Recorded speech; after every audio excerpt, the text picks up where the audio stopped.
Welcome to 2K Sports, and we've got basketball. I'm Damon Bruce. The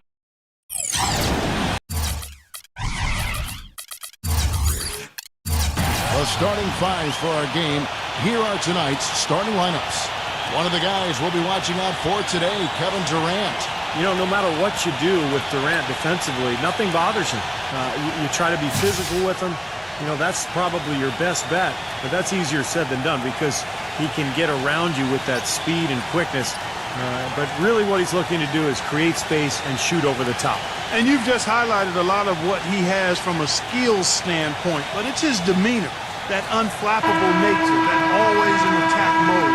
He's got the quick release. He's got the size to shoot over most any defender. And he can go for buckets in a hurry.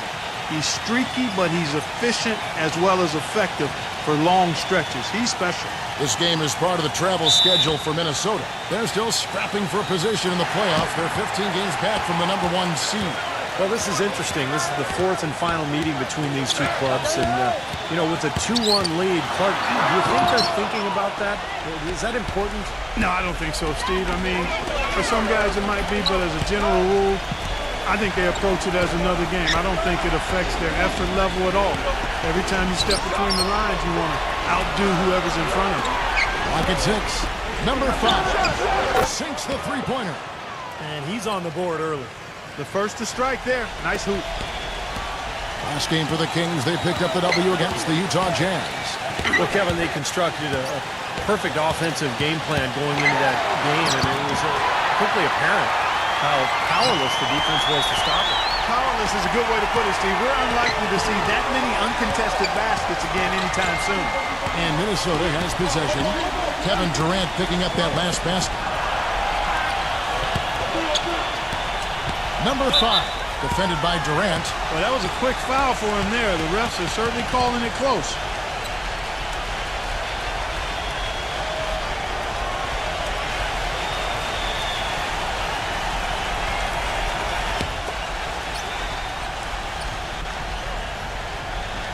We've played just over a minute here in the first. Number 5. And again, Minnesota with the triple.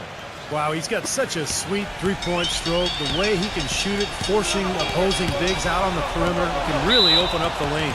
Out of bounds, Minnesota takes possession. All right, let's go over to the sideline with Doris Burke.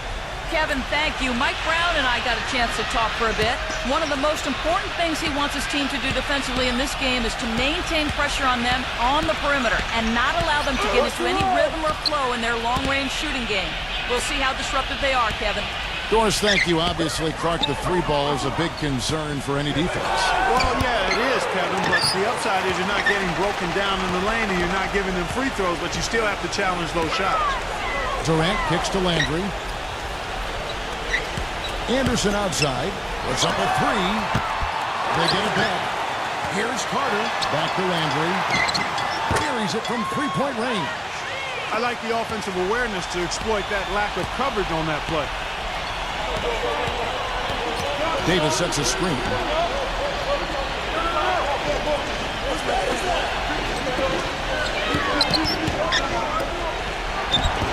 And he drops it in from the low post.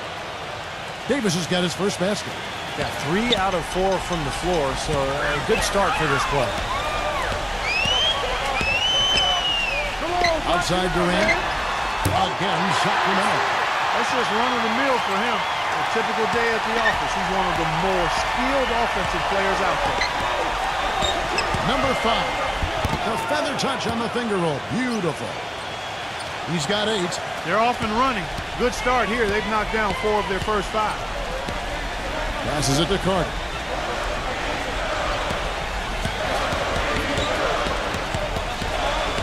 He kicks to Landry. Back to Carter. It's stolen by Davis. Number 5, defended by Durant. 0. Oh, rim is shaken. And he bangs it home with one hand. Tell you what, he's going to put that one in his scrapbook. absolutely insane with that dunk. Well, now they're starting to rub it in, aren't they? Have build up a lead, and here we go, folks. It's showtime. And why not? I mean, the more plays they make like that, the more they'll have these guys on the ropes. Now, here's Anderson. Coming off a stellar performance against Utah. Well, probably the right play defensively. If you can't get the block, send them to the free throw line. Don't give them an easy two. No easy buckets inside. Force free throws and work to keep them out of the lane next time around.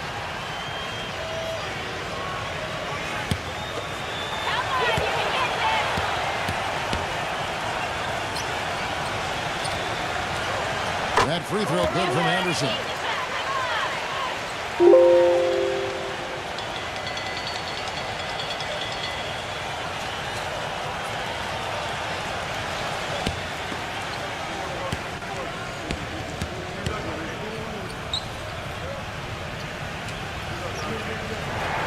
Both free throws good from Anderson. Looking at the last game for the Minnesota Timberwolves, it was a win against the Warriors in Oakland. And a very confident performance offensively, I think, guys, is really how this team clicks. I mean, when they're communicating, they're executing, sharing the ball, they're tough to beat. And, Steve, you got to love that kind of performance on the road. I mean, to be a great team in the NBA, you have to be able to have that kind of performance in the other team's building. It's really solid. Offensive rebound.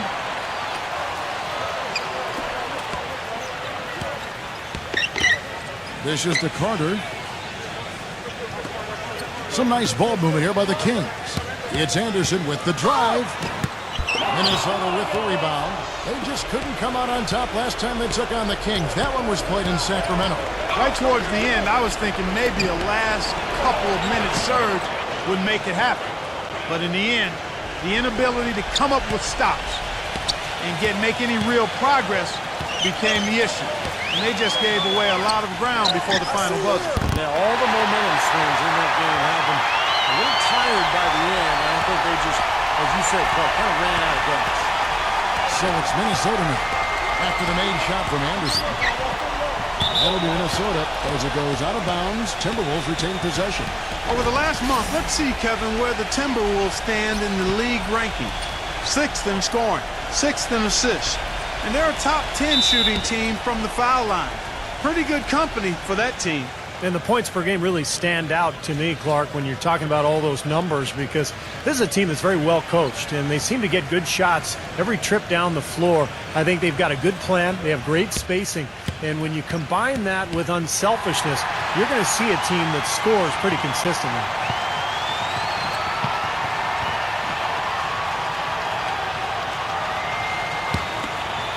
Here's Davis. He's coming off a 13-point game against the Warriors in Oakland. And a phenomenal showing on the boards. His rebounding was a huge factor. Number 5. And he uses the glass on the layup. 10 points for him. That's the 10th straight point they've given up in the paint. I guess the good news is they've taken away the outside shot. But you know what? It doesn't matter how good their perimeter defense is if they're going to allow inside looks as easy as that. Really hard to decide, guys, which was better. The pass, the catch, or the slam. Clark, there's no wrong answer to that one, my friend. Sensational alley-oop all the way around. Agreed. All of the above. Number 21. And another 3 for Minnesota. Their offense already flowing. Some stellar shooting while jumping out to this lead. Well, high-quality shots, and they've been on target with them. Now here's Durant. He definitely had a good game in their win against the Jazz. Carter kicks to Richard. Shot clock at 6. Shot is blocked. Timberwolves leading by 8. Jacks up a 3. And another 3 for Minnesota. Well, there's plenty to like about him as a player, but one thing that really stands out is the quick trigger. He can catch the ball in space, defenders all over him, but in an instant, lets that shot go, and he is accurate. Very true, Steve. I mean, he's also one of those guys who doesn't take long at all to get on a roll offensively. He's a fun player to watch when he gets hot. Minnesota with the ball. Kevin Durant picking up that last basket. And Durant with the block.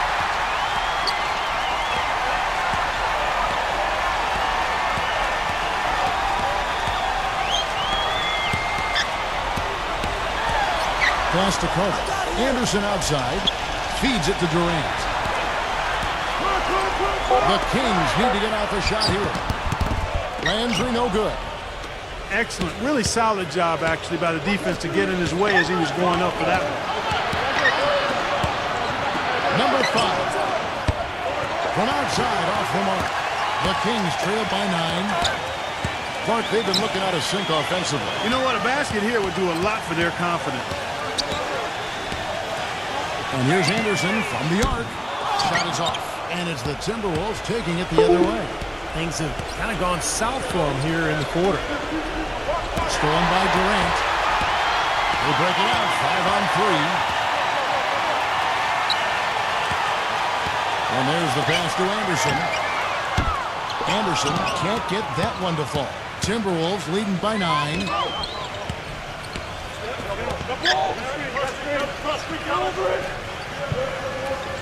Number 21, defended by Anderson. 6 to shoot. Number 5. So he gets the whistle. Contact on the way up and 2 shots coming up. First trip to the free throw line for him in this one.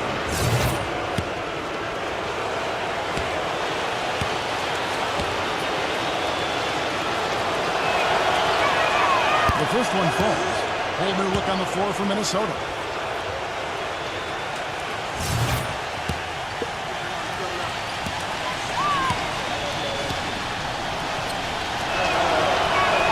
And he makes both free throws. We've got 1:28 left in the first quarter. Wide open. And it's off the back rim. No good. They've been getting out-muscled on the boards before coming up with that one. Not playing tough enough. The physicality just hasn't been there yet. You know, something we're seeing less and less of these days, that little finger roll. Timberwolves leading by 9. Pass the ball. Number 88. Laid in with a nice touch off the glass. Defensively, this team is just giving up way too many open looks. You're exactly right. And to battle back, they've got to shore that defense up, Steve. Now here's Jones. Arnett. Can't get it to go. Boy, for my taste, he's far too inconsistent with that shot. I mean, he's got to make those if he's going to take his game to the next level. If you battle for the offensive rebound and come up with it, you're guaranteed a high-quality shot on the follow, just like he got there. And there's the basket. Whistle blows and a chance for a three-point play. Going to the line for 1. They've been strong here in the early going, Kevin. Very effective from inside. Like you were saying, going strong inside, building a strong lead here in the first. And the confidence factor is a big part of that, Kevin. Taking that ball inside, you get high-quality shots, you get conversion, you keep pressure on the defense, and it just continues to build on itself. Martin's checked in for the Timberwolves. And it's the Kings with the ball. A 12-point game. It's 9 seconds separating the shot clock and game. And it's good. Beautiful feed off the bounce to his teammate there. Nicely done.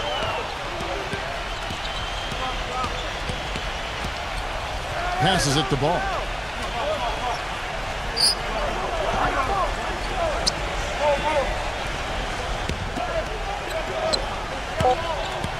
Here's Milton. So the whistle blows on the shot and 2 free throws for the contact right there. First trip to the line for him here.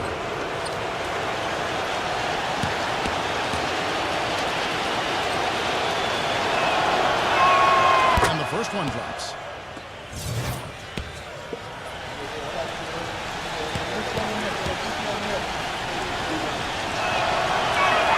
That one falls, so he hits both of them. Throws it from deep. Shot is off. The first quarter concludes in a double-digit lead on the scoreboard. Timberwolves lead. Friday, April 1st, the Los Angeles Clippers go up against the New Orleans Pelicans. And welcome back. It's been all one-sided so far through the first quarter as our second quarter gets underway. And a moment here to take a look at the scoring breakdown for the Timberwolves. Now, they didn't waste any time getting into a groove out there. They're dialed in from long range. They've established their presence in the paint tonight. Also, a lot of their scoring to this point coming from down low. We've got Cody Zeller. He's out there with Jones, and it's Allen in at the 2 spot. That's the 5 to begin the second quarter for the Kings. They get it again. And 2 free throws coming up as he misses that one, drawing the whistle and a lot of contact there. The Kings have gone 2 for 2 in the game at the line. And as a club, they're kind of in the middle of the pack in the NBA in terms of their free throw shooting, about 76%.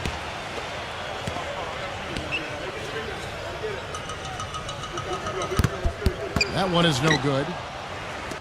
Timberwolves leading by 13. The Timberwolves working the ball around now. Here's Milton. All 3 off the mark. And for the Kings, they're shooting 43% for the game. Hampton passes to Allen. Shot from the wing. And that one off the back of the rim and in. Allen's got his second bucket tonight.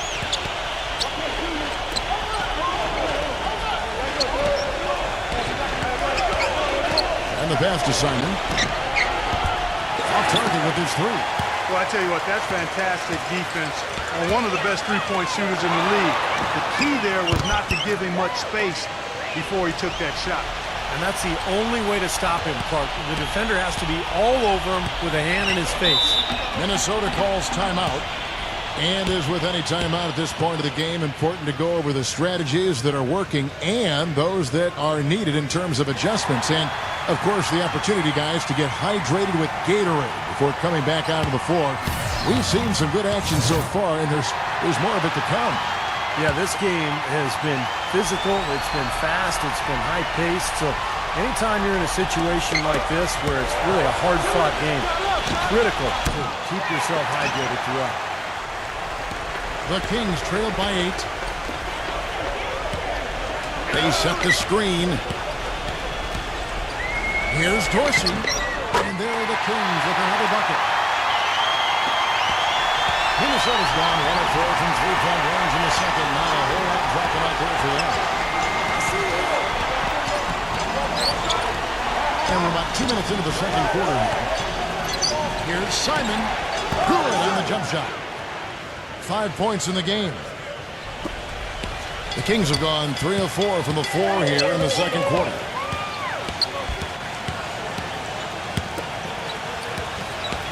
That's tipped. And out of bounds as the Timberwolves gain possession. Let's check out some of the best shooting teams out there. Fifth best, the Kings. Oh, they're so patient at the offensive end. They don't take bad shots. They really look to move the ball and find the best shot they can every possession. Cutting the screen. Here's Milton. His 3-pointers off the mark. The Kings trail by 8. Here's Dorsey, and it goes as the official calls the foul. Count it. He'll shoot one more at the free throw line. And that kind of power move has become a trademark for him. First trip to the free throw line for him tonight.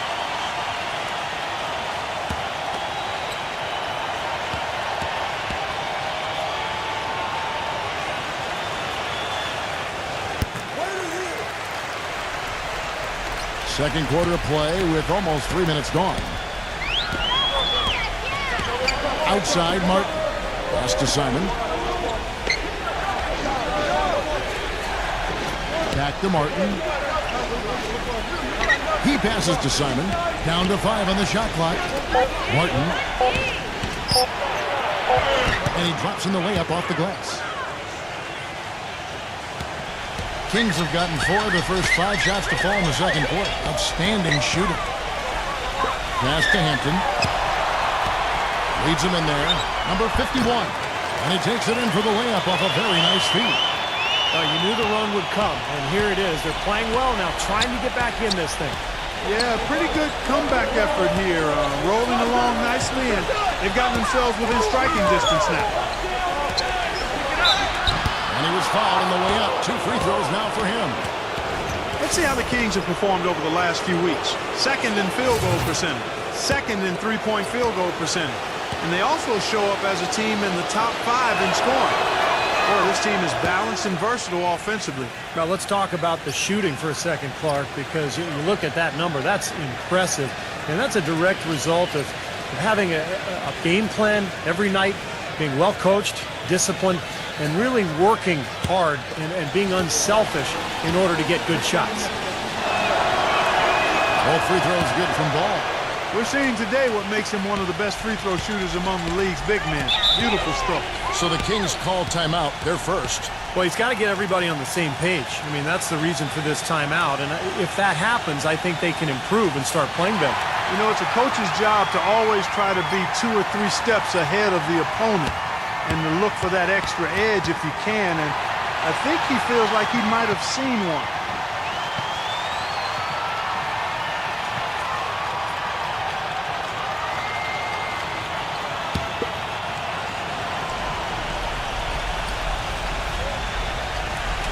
And almost 4 minutes gone here in the second quarter of play. Allen dishes to Dorsey. There's the screen. And another three for Sacramento. That's just a case of 2 teammates working perfectly together. One setting the screen and the other using it to get that separation. Cutting the screen. This one for 3. No good from Simon. You know, they haven't been able to open up a big lead, but the rebounds are starting to add up for them. They may be able to pull away a little bit. Yeah, they've been doing the dirty work inside, Steve, playing a very tough brand of basketball. Hampton covered by Martin. Hampton passes to Simon. And he throws it down hard with one hand. There is, guys, that away defense. Just watching him go Clark right by. I think we might be seeing which team is ready to take control of this game. Yeah, that's a dunk that could absolutely get them going. I agree, Clark. Simon defended by Dorsey. Here's Milton. That one's good from the corner. He has 7. The Kings trail by 4. Now Dorsey. 8 points for him. He dishes it to Allen. Kicks it to Dorsey. From outside the arc. They grab their own miss. Zeller. The shot will not go. Not too much congestion in the lane. I think he could have gotten a better shot that time, no question. Foul call that time on the way up. That'll give him 2 chances at the free throw line here. But his playmaking is off the charts. And the beauty of that, Kevin, is his teammates know that. So they're going to work hard to get open, knowing that if they do, he'll find them for an open look. And also, he catches a lot of defenders off balance, Steve, with his ability to pull up and drain shots off the bounce. It's a very effective skill to have.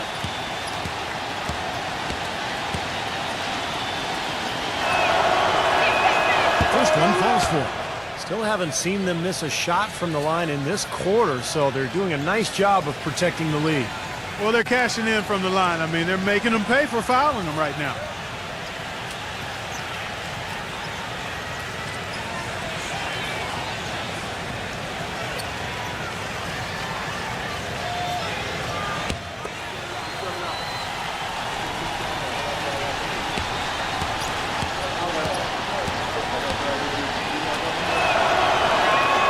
Both good from the line that time. Well, you kind of expect that from him. You pretty much know what the result's going to be when he goes to the line. The feed to Dorsey. A 3 ball, and the basket good. 11 points in the game. And he's starting to pick things up here after a tough first quarter. The pass to Simon.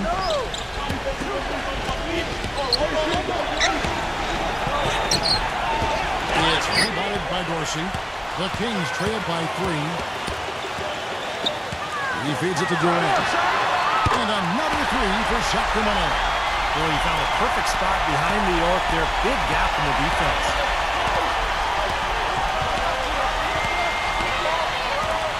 Back to Martin. Pass to Simon.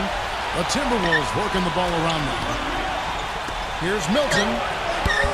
The Timberwolves again can't hit.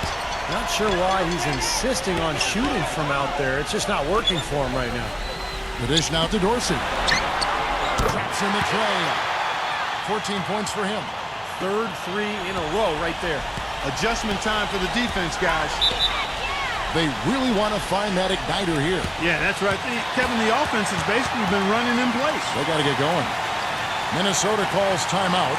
Well, I felt like his defense was letting him down out there, guys, so he wanted to get a timeout to talk it over and try to tighten things up here. You know, a part of coaching, a lot of coaching actually, is making sure that momentum never gets too far away from your team. That's a good timeout.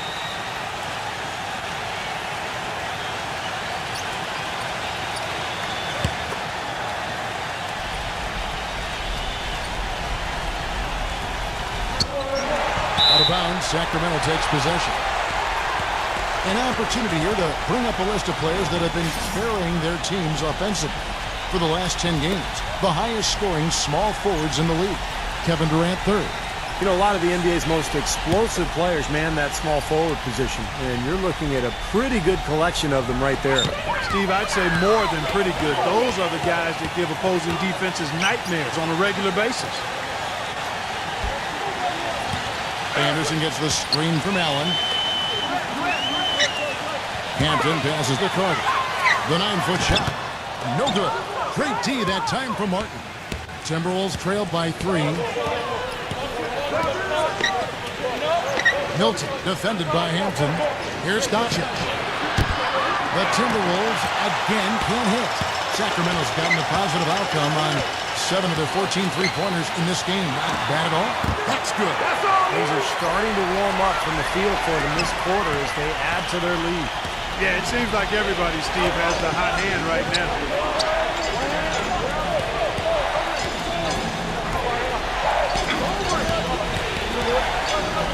Here's Milton.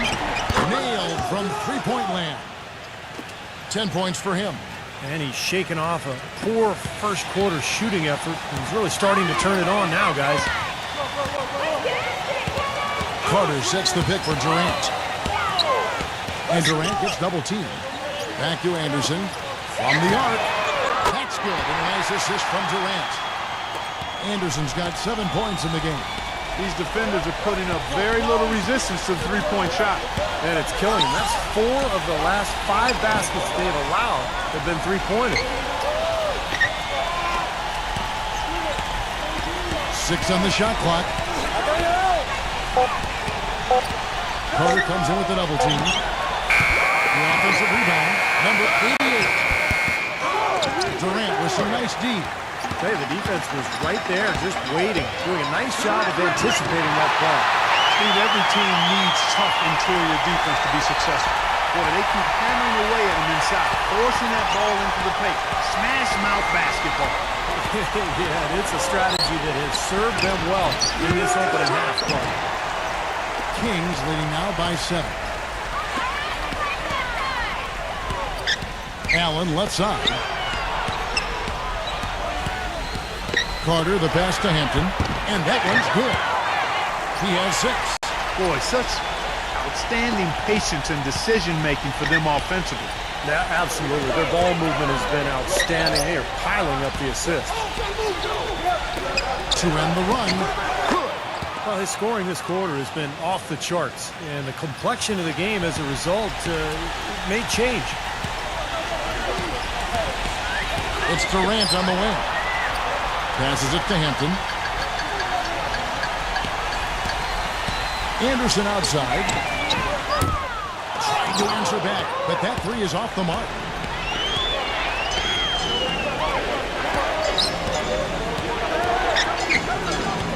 Number 5, defended by Durant. Out of bounds, Sacramento takes possession. The Timberwolves making a switch here. On offense, here are the Kings. They're on an 18-6 run. Anderson outside. Launches a 3. The shot no good. Here's Doncic. That misses, would have kind of had it gone in. And so we conclude the first half. Kings ahead. They're up by 6. And we'll be back right after this. Now, presented by Sprint. Live from for the Phoenix. The Sprint Halftime Report, presented by Sprint. Here we go now, the start of the third quarter, welcoming you back in a closely contested first half so far. While we've got a moment, let's set the floor. Brought to you by Gatorade, all fueled up for the second half. And so in the game for the Timberwolves, number 5. Good on the triple. 15 points in the game. These defenders had better start closing out on those shooters. Yep, that's twice in a row now where they've done exactly the opposite and backed off. Here's the pick. The jump hook, and Davis sends it back. The Kings shooting their 6th and 7th free throw attempts tonight.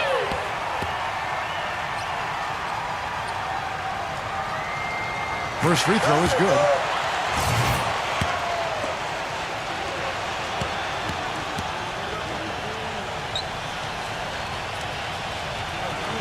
And good on the second, so he makes them both. Timberwolves trailed by 5.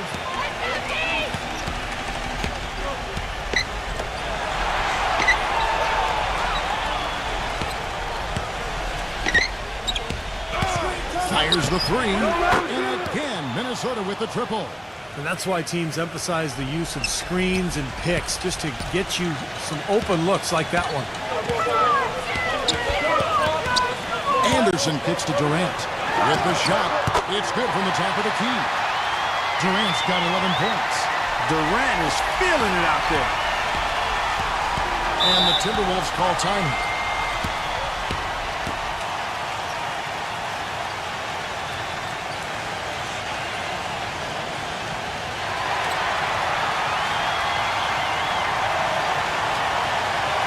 A chance here to see how the Kings rank in the NBA right now. 4th in three-point field goal percentage. 5th in field goal percentage. And they are in the top 10 in team points per game. And what jumps out at me, Clark, is the three-point percentage that you talked about. This is a team that you have to defend all over the floor. And it becomes such a task defensively when you have to cover out to the three-point line, because now it opens up passing and driving lanes inside. Number 5, and again it's Minnesota. They've been good on all 3 of their shots since coming out of the locker room at the break. The Kings leading. This game is finished. They'll be off to Portland taking on the Trailblazers. That'll be the first half of a 2-game trip. A lot of fans focused on that matchup for Portland. Timeout called by the Kings.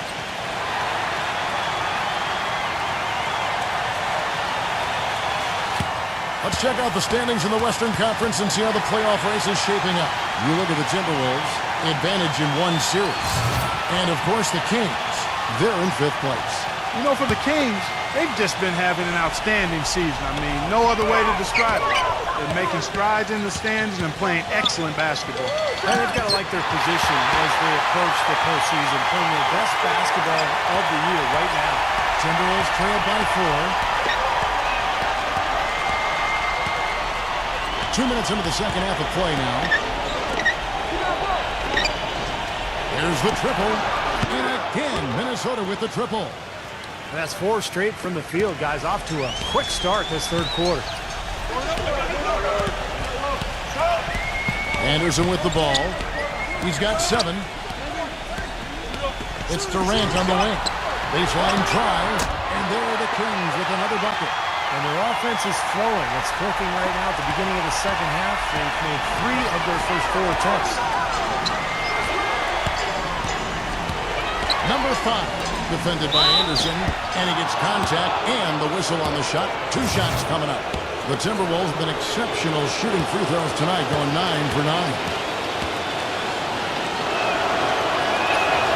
That one is off.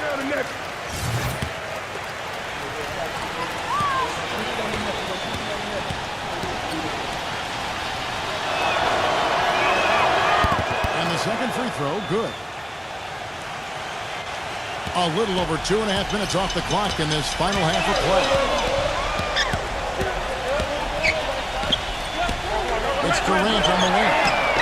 Hits the three-point bomb. Durant's got 16. He's been one of their more reliable options today, guys. I mean, his shooting has led them to this lead. Inside, number 21. No good. Good work defensively by Kobe. Finally a miss, but still 4 for 5 shooting to start this 3rd quarter. That's good. And it's a 7-point Kings lead. Impeccable mechanics this quarter. He's been perfect from the field. He kicks to Davis. The Timberwolves again can't hit. The Kings have gone 5 of 6 so far from the field in the second half. Tremendous efficiency. Here's Richard. Kept alive by Sacramento. Second shot opportunity. And it's Carter missing. Timberwolves trail by 7. They set the pick. Number 5. The Timberwolves again can't hit. Soft touch off the glass. Boy, that was impressive, Clark. He did not hesitate to take the ball right up against the bigger defender. Boy, I like that aggressive mindset there, Steve. Number 21 is covered by Anderson. And a foul called on the shot. Got him on the way up that time, so he'll shoot 2 right here. Obvious foul. Yeah, he took a hit right there and earned those free throws. And he knocks down the first one. The Timberwolves making a switch here.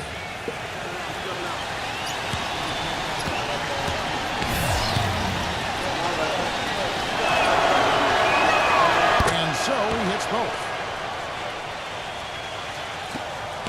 Kings leading now by 7. Outside, Jones. Landry. No good. Doncic. He's covered by Landry. Number 21. Misses off the right angle.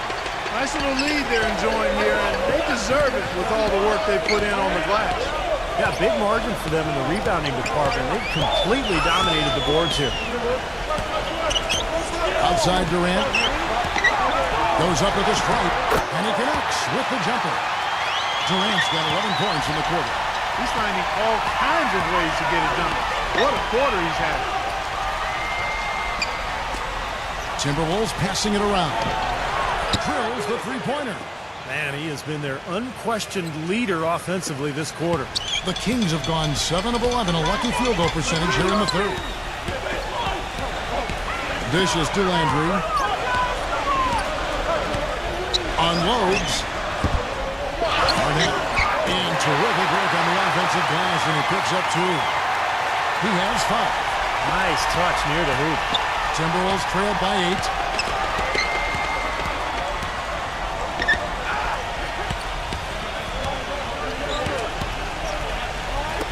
Number 21. Number 88. Makes it off the glass. You know, that putback's about as easy as it's going to get. You have to put a body on someone down there. Well, no box out, that's the result you get right there.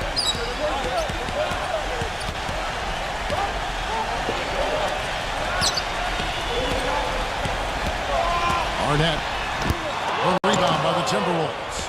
If he can improve on what's been a shaky day for him thus far, they could stretch this lead out.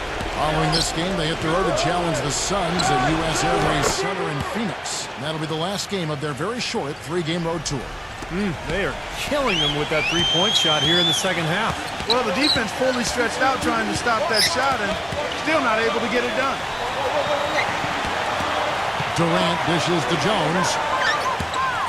Outside Landry. Hits the target from 18 feet. Landry's got his second bucket of the night.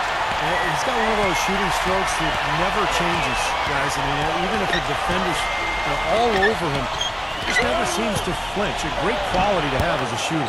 Something else I'll say is that he loves those catch-and-shoot situations, Steve. When he receives a pass in space, it's right away looking to shoot it. They set the pick. Here's Richard. And again, it's Sacramento converting. Very effective screen to set up the jumper. That was the key to that play. Timberwolves trailed by 5.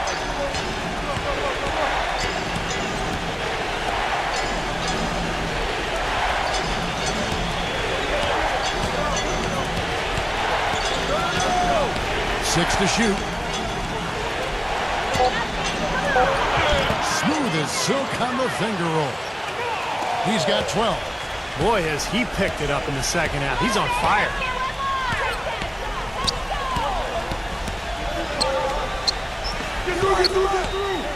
Feeds it to Jones. Arnett. And foul called as he misses. He'll go to the line and shoot two.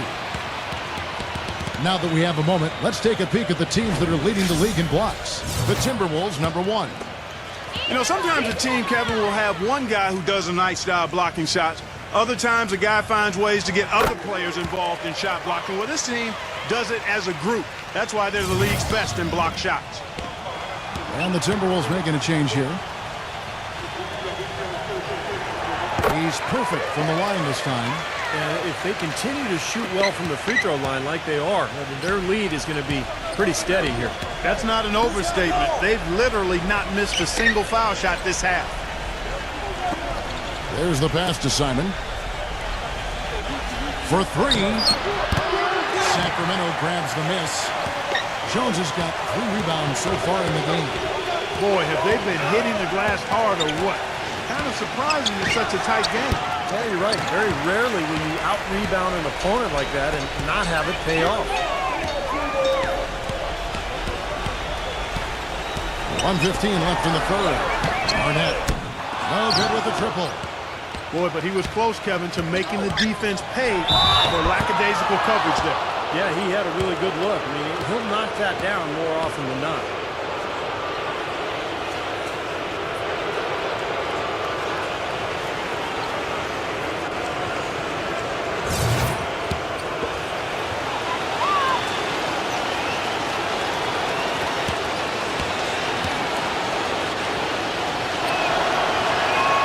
And the first one at the line is good. And the Timberwolves making a change here.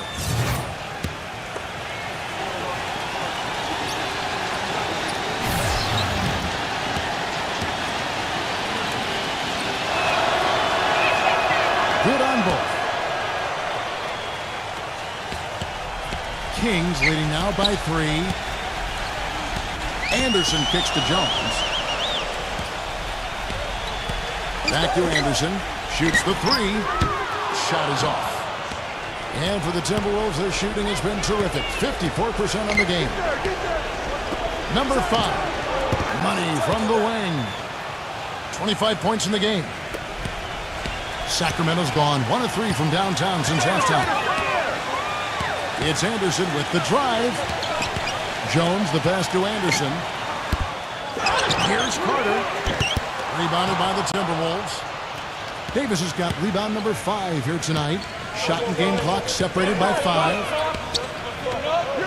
Pass to Simon for the lead. Sacramento grabs the miss. Jones dishes to Landry. Second chance shot. It's good, and he drew contact on the shot, so he will go to the line. A 3-point play chance here. And he's got his first chance at the line here.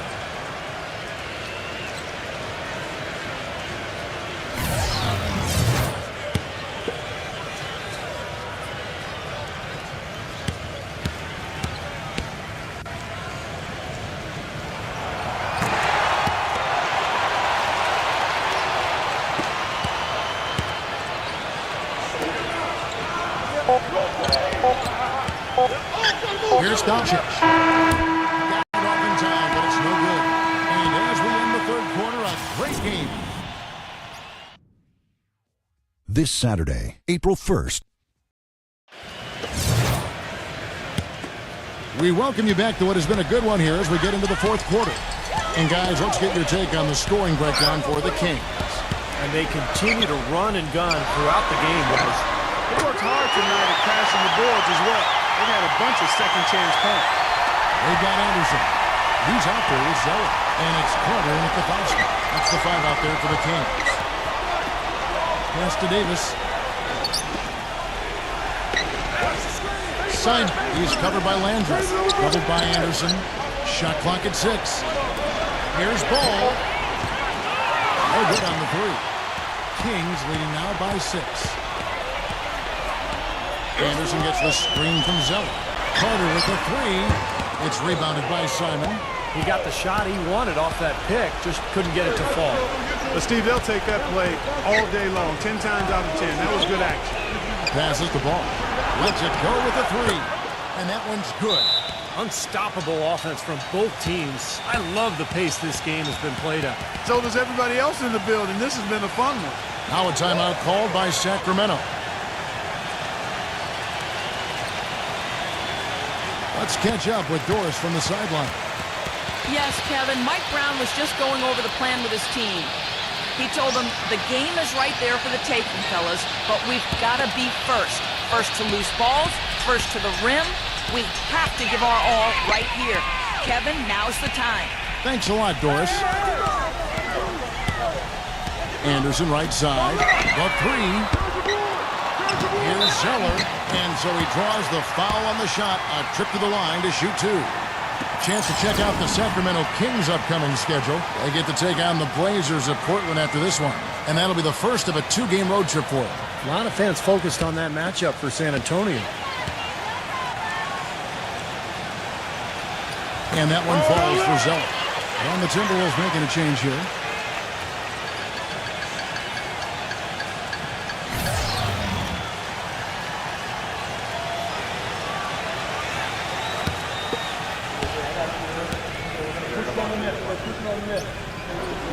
And so Zeller nails both of them. Timberwolves trailed by 5. Fourth quarter now. We're about a minute and a half in. The pass to ball. The jump hook. And again, it's Minnesota converting. Kings leading now by 3. Now here's Durant. The trade. No good. Second minute off the clock now in the fourth. Stolen by Durant.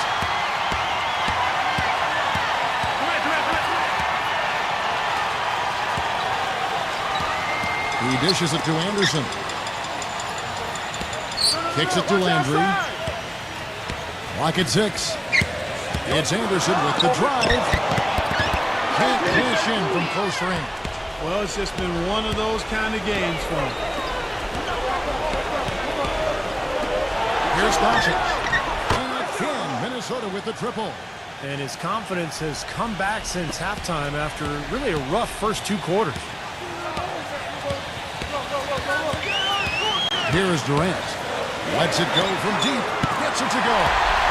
Durant's got 14 points now in the second half. That's his second three-pointer of the half and his third overall. Third minute of action now gone here in the fourth. Number 21, defended by Zeller. Rejected by Zeller. And the Kings pushing it up now. Durant's got the ball. And here we go. 0. And Durant sends it back.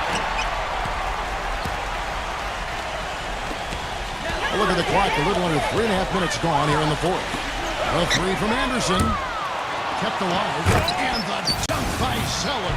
Well, he won that battle, and in general, they're winning most of the battles tonight. Well, those are some very easy points if you can get them. Well, and like Clark said, they have been getting them, not necessarily all on putback dunks, but a lot of second chance opportunities. Here's Doncic. Good. Nothing but net. He's got 19. I love it when a player like this shakes off a poor first half and comes back strong like he has, showing a lot of confidence in his game. Here's Zeller. Excellent D that time from Ball. He worked himself into a really good position there, right near the basket. That's the look he wanted. Here's Doncic. Off target from three-point range. Kings leading now by 3. It's rebounded by Ball. Usually if he gets to the rim, he's converting it into points. But the defense stood tall there. It's off his foot. And it's being called a kickball. And the Timberwolves making a change here. Davis is checked in.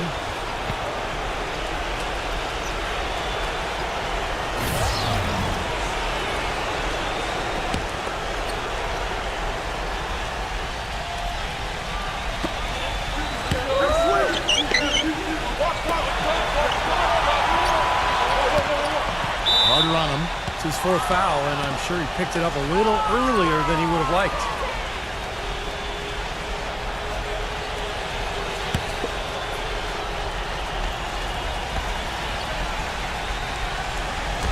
And the Timberwolves with possession here. 0. Gets it to go from beyond the arc. It's a tie ball game.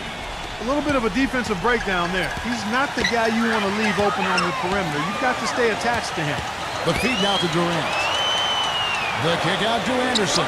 Some nice ball movement here by the Kings. And once again off the mark by Sacramento.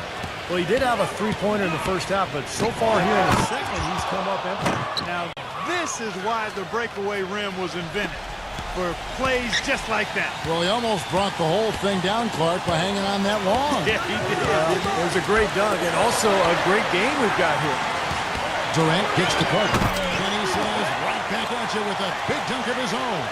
Right back to the basics there, using the one-hand slam for that one. Doesn't he make the basics look pretty exceptional? Yeah, he does. They look sweet when he does them.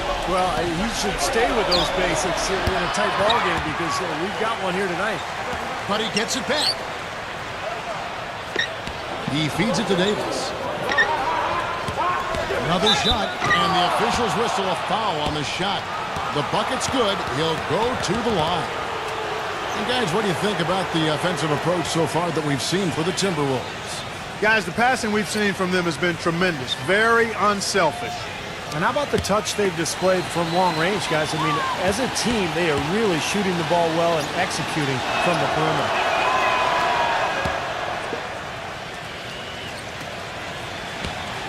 The Kings trailed by 3. They need a good offensive possession. Yeah, they've had a number of empty ones, a long time without a basket. They got to find something. You're right. Anderson outside. The dish to Durant. Back to Anderson. 5 to shoot. Drilled from 11 feet out. Really nice work inside there. They'll always give you a battle on the interior, guys. The Timberwolves have gotten more than 58% of their attempts to go down for them in the fourth quarter. They're 7 of 12.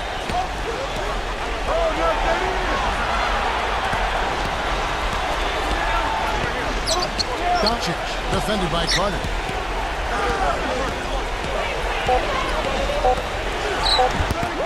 Number 5. And it's going to be 2 free throws. Drew contact on the shot. In a moment now to check out who Minnesota has coming up. Next up for them is going to be the Suns. That'll be at the U.S. Airways Center.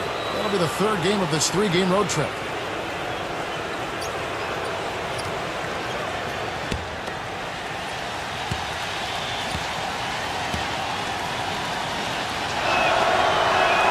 And he makes the first.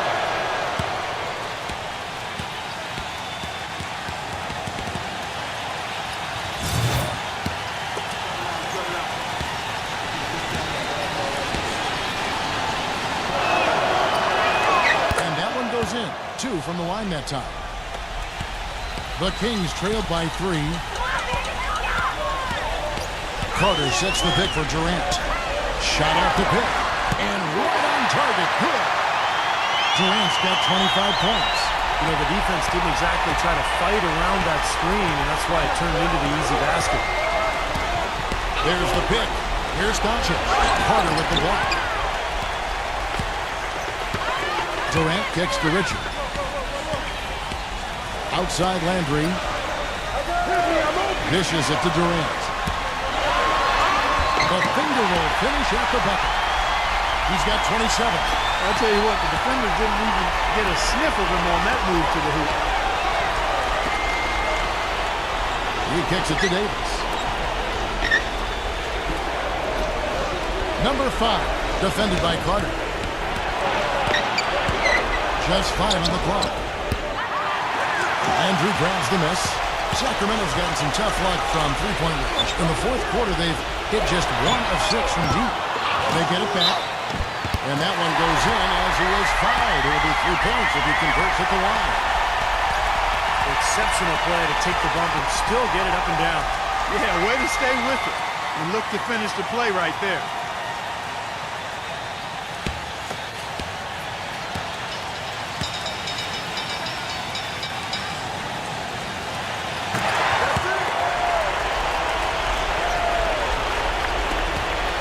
Timberwolves trailed by 4. There's a screen. Out the run. Gets the perimeter rim and out. Well, you can see why the defense is willing to let him take that shot. That's really not his range. Can't hit from in close. And this has not been a quarter for him to remember. Yeah, it sure hasn't, Steve. I mean, he's been doing his invisible man impersonation here, hasn't he?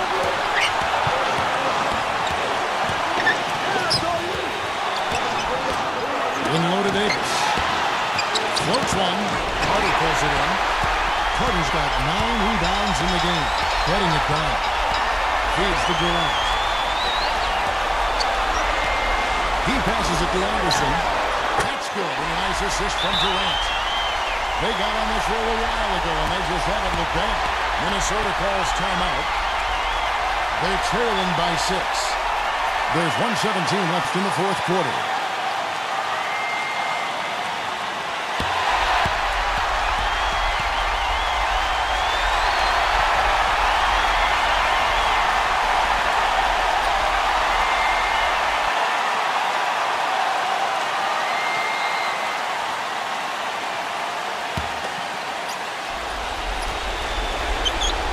There's 1:17 left here in the fourth quarter. Here's Doncic.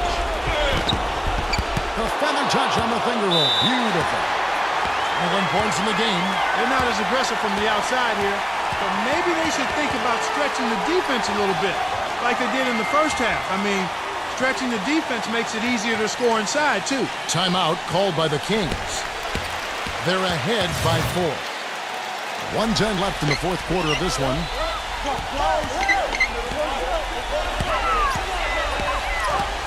Pass to Durant. Can he keep it going? Minnesota with the rebound. And as they grab one there, I was going to make the point that they just haven't done enough in terms of rebounding the ball. He's far too tentative in the paint. And even more so when the defender is up tight on him like that time. Anderson outside. And it's wide right. It's off the rim. Out of bounds. Minnesota takes possession. You always want a player to have his head up and to be surveying the court, but not if that's going to be the result. There's 38 seconds left in the fourth quarter. Here's Doncic. Buries it. And he has brought them to within 2 points. Ooh, a pressure basket right there.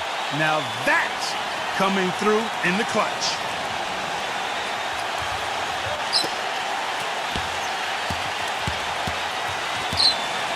And for the Kings, they're shooting here in the fourth quarter around 41%. And Anderson kicks to Richard. Pass to Durant. Shot clock at 6. They tried to step in and cut him off, but just not quick enough. And we have the benefit of replay, but I think they got that one right, which is the case most times, even though fans don't think so. And so they choose to intentionally foul. Yeah, you can't let them pound the ball and just milk those precious seconds away. No other option here but to foul and hope for a few misses at the line. Good on the first, and that makes it a 3-point lead.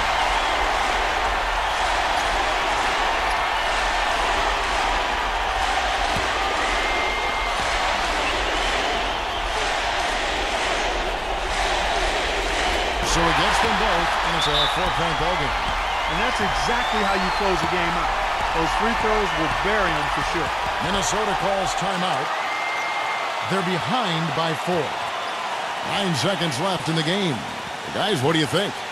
Well, the way to go here, you got to get a quick basket and then a foul. That's the only course of action at this point. And it's key who they foul. Don't send an excellent free throw shooter to the line here. Number 5. No good on the quick 3. And they stop the clock as soon as they can with the intentional foul.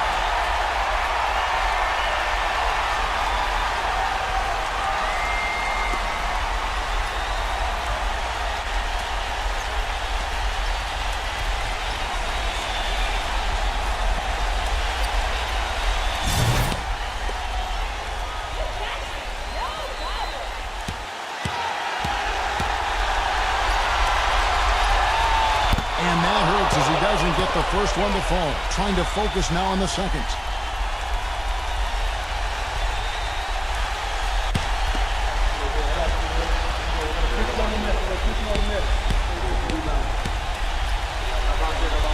And he ends up making the second, and that puts them up by 5. Here's Doncic. Misses. So the Kings win it. Both teams played well, but these guys had the edge. Yeah, I think so. They were just steak knife sharp. Very on top of their game here. Well said. Thanks for tuning in to the NBA on 2K Sports. For Clark Kellogg, Steve Kerr, and Doris Burke, this is Kevin Harlan. We'll see you next time. And now, our Jordan Player of the Game, Kevin Durant.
Welcome to the NBA here on 2K Sports. Monday night in the NBA, it'll be the Chicago Bulls facing off against the Los Angeles Clippers.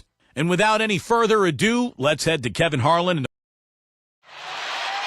And we see a while ago the Clippers prepared for the task at hand. Broadcasting live, 2K Sports presents the NBA. It's Monday night. This is Kevin Harlan here with Steve Kerr and Clark Kellogg. Doris Burke has our reports tonight from the sidelines. Now a chance to check out our starting lineups. And guys, what are we going to be looking for in this one from Tyler?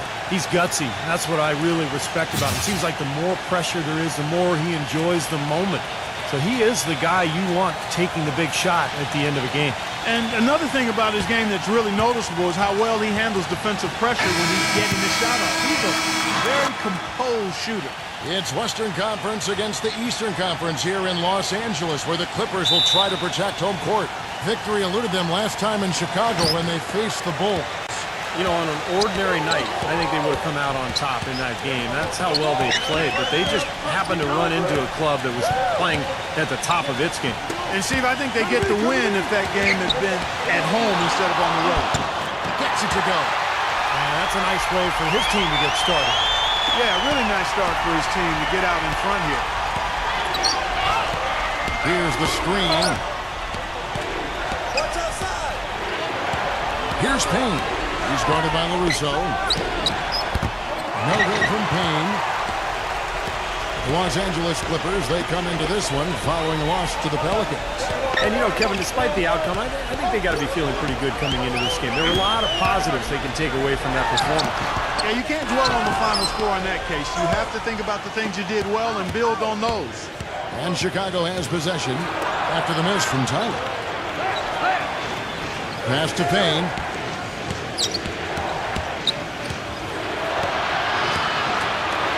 Rejected by Craig.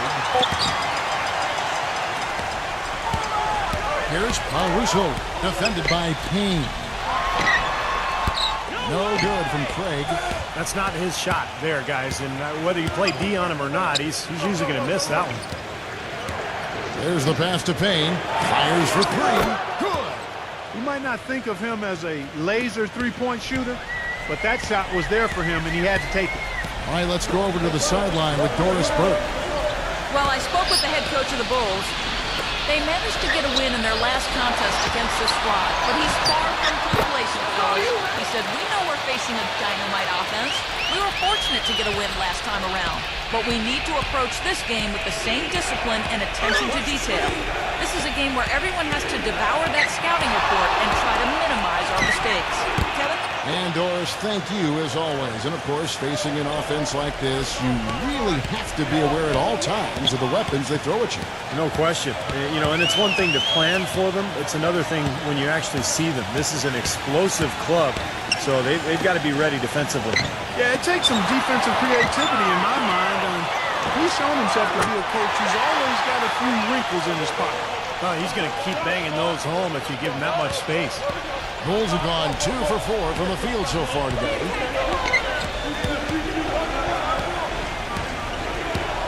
Feeds it to Okoye. And again, it's the Bulls from deep. Right back at you. They immediately get those 3 points back. Trading punches, that's how you answer. Pass to Caruso. Good ball movement here by the Clippers. Prince's shot is good. Guys, no one team gaining control early on. Give and take, back and forth, the whole way thus far. Yeah, 6 lead changes already, and as Rasheed Wallace once said, both teams playing hard, my man. Here's Payne. Right now averaging 11 points a game. 5 to shoot. Number 22. Chicago scoring again. Just over 3.5 minutes gone here in the first. Here's Caruso, averaging 6 points per contest. Here's Townsend. Uses the glass to finish the layup. The defender a little hesitant off the resistance as he bursts to the hoop. Number 22, defended by Tyler. Fires from the wing. And a kind roll that time off the rim as that one falls. He has 6. Last game for the Bulls, they picked up the W against the Lakers in Los Angeles. Yeah, guys, it was just their night. It seemed like they hit every shot they looked at. Absolutely. It was just one of those games where the hot shooting of a couple of players eventually just infected everybody. The 3 ball. Rebound by the Bulls, but they recover it. He dishes it to Prince. And the 3 ball is good. Prince has got 6. That's far too good a look to give them from behind the arc. Well, it's 3 of the last 5 makes having been behind the 3-point line, so got to make some adjustments defensively. Here's Payne. Number 22. And he can't answer back. The 3-pointer offline. Turns outside. Pass to Craig. The tray. It's rebounded by Okoro. You know, 9 times out of 10, he's going to knock that one down. He'll spray that one on you. Passes to Payne. There's the pick. 6 to shoot. And it goes as the official calls the foul. Count it. He'll shoot one more at the free throw line. Boy, he just battled through that initial impact and somehow willed it in. Excellent concentration. That's what you like to see.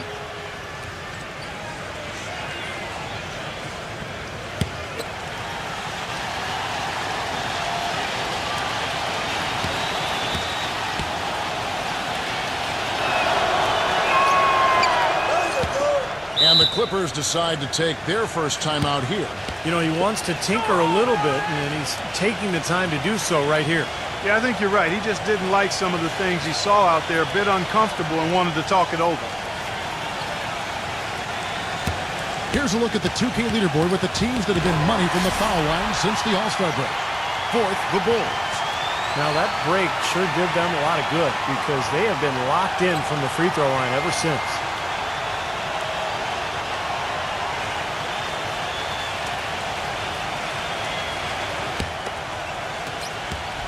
Los Angeles has gone 3 of 5 from three-point line so far in the ballgame. Prince kicks to Lopez. Defended by Holmes. I like the call. I thought the defense was moving there. Yeah, I think he slid underneath. Good blocking call that trip. The Bulls making a switch here. Smith has checked in.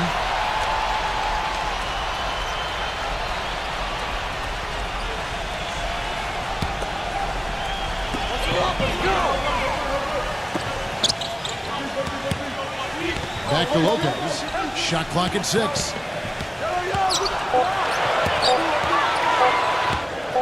Ball stolen. He feeds it to Smith. Smith off a pick from Holmes. Number 20. It's good. The assist that time from Smith. Back and forth we go. That basket gives us just another lead change. And there have been too many of those to keep track of. What a contest. Here's Tyler. Last game we saw him score 14. Here's Townsend. And it's off the back rim. No good. You just assume he's going to knock those down when he's as open as he was there. Took the opportunity when he saw it. 9 points in the game so far. Boy, Kevin, I like the way they've come out here. I mean, they're shooting it well and with confidence from outside. Just a good, strong start for them. Tyler, no good. The Bulls leading by 6. They've definitely hit that groove offensively. They sure have, guys. I mean, really aggressive. And I like that posture and mindset. Stay aggressive. Yeah. Steve, you like groove, don't you? I do. I love groove, Kevin, and I love the attack mode this team is in, too. I mean, they're really getting into the paint. They're getting whatever they want offensively.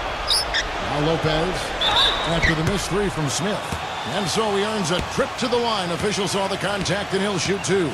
Boy, it really does come down to confidence sometimes, doesn't it? Boy, Kevin, you said a mouthful there. Confidence, such a thin line, because when you're confident and you're feeling it, then you tend to knock shots down comfortably. But when it's the opposite, then you start thinking about it, and that's no way to play the game. Everything's going haywire then, huh? Yeah, exactly. Oof. And that one misses. So Chicago going with an almost entirely new group here.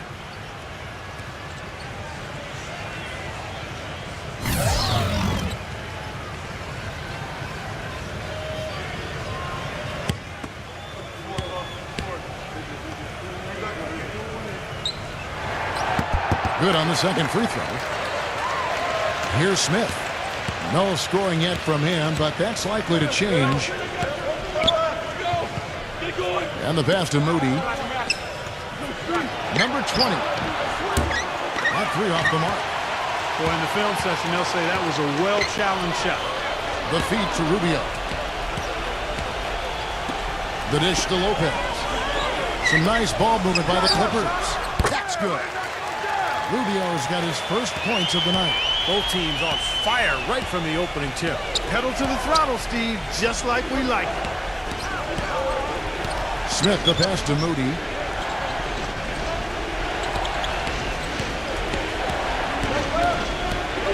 Five on the clock. Pass to Holmes. The Bulls need to get a shot off here. The shot's good for Moody. And the Bulls lead by 6. That's 3 in a row, guys. 3 three-pointers consecutively. These guys are just raining in shots. Yeah, the defenders can't be as soft as they've been on the perimeter there. That's good. Rubio's got his second bucket tonight. But the drive to the bucket was nice, but how about the finger roll finish? Beautiful. Beasley outside. He kicks it to Smith. Off target from three-point range. That was a good rebound right there, but they haven't been very strong on the glass so far. Well, they've got to meet the energy that they're facing right now. It's so important to battle on the board. Here's Moody. Carries it from three-point range. He's got 6. That's now a dozen straight points coming off wide-open three-pointers.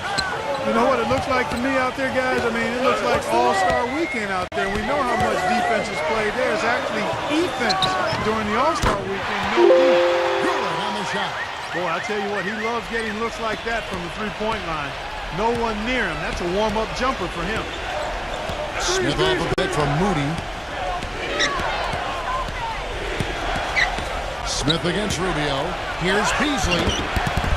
Rebounded by Greg Monroe. Pretty good defense there. I mean, that's a shot that he can make, but they really challenged him. Comes up empty down low. You know, typically, guys, he has the body control to finish when he's in that tight. I'm not sure what happened there. 2 seconds separating the shot clock and game clock. Beasley sets a screen for Smith.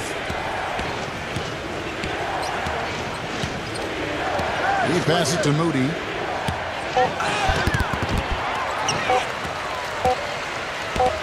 From midcourt.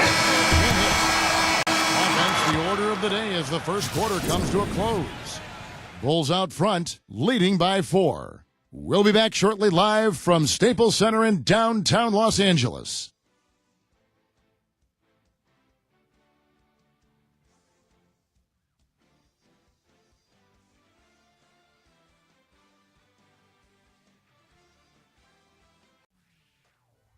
Tune in this Saturday night, April 1st. The Dallas Mavericks go up against the Miami Heat. Don't miss it.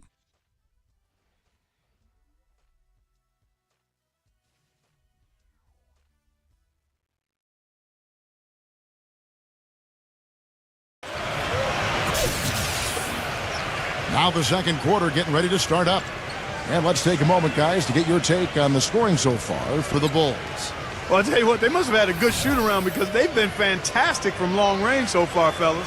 Yeah, their passing has been terrific, too. Clark, we're seeing a lot of assists, really moving, a lot of flow offensively. I like what I see. They've got Greg Monroe, and it's Rubio in at the 1 spot. They're the group out there for the Clippers starting the second quarter. And plenty of contact on the shot, so 2 free throws coming up. Well, I really admire low-post scoring. It's kind of a lost art, guys. The footwork, the deception, and he's just got an assortment of moves down there. Yeah, he's a ballerina in the post, Steve. That's what he is. One of the most fascinating parts of the game for me to watch. A combination of strength, balance, explosion, and touch all rolled into one.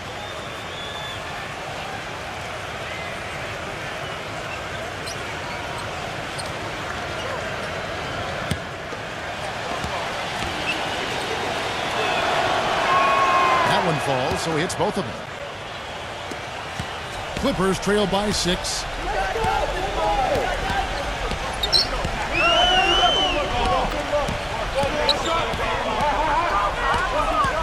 This is to Forbes. That's good. It's Rubio with the assist. Forbes has got his first bucket of the game, and he's on the board for 3. Chicago's gone 6 of 11 when they're taking a three-point shot tonight. Very respectable. Smith outside.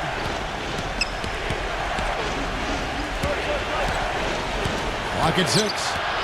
Kicks it to Robinson. Goes up and lays it nice and easy. Robinson's got his first basket of the night. Yeah, they're going to need some help there defensively. That matchup is going to be a tough one to deal with. Back to Rubio. Launches a 3. The shot is off, so the Bulls will take it the other way. They'll face the Lakers after this one. That'll be at home. That game is the first and last of their homestand. I'm really looking forward to see how the Lakers fare in that one. Passes it to Moody. Back to Smith. Pulls up. Rebounded by Greg Monroe. I'm not sure about that shot, guys. The defense really all over him. Number 24. His three-pointers off the mark. The Bulls leading by 5. Feeds it to Robinson. Pass to Smith. And there's a whistle that goes against Greg Monroe. That's foul number 2 for him. The Bulls making a switch here. And we're about 2 minutes into the second quarter here. Back to Robinson. Count the bucket. Robinson's got 4 points this quarter. LA has gone to the three-pointer 11 times tonight and nailed 5 of them. Los Angeles calls timeout.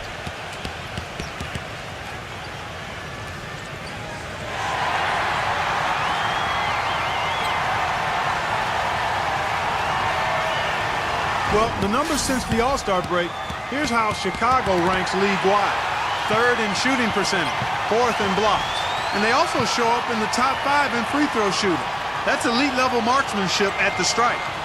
Well, to me, the name of the game is putting the ball in the basket when all is said and done. And you look at those shooting numbers that you just talked about, Clark, that makes this team really difficult to defend. They're getting smart offensive possessions time and time again. And when you get high percentage shots and you knock them down, you're going to be tough to beat. Here's Payne. Covered by Rubio. Moody. Tries again. That's good on the jump shot. 6 points for Robinson. Well, it looks like he's finally found his footing in this game. His first quarter was a real struggle, but he's got it going now. Number 24. Drills it from outside.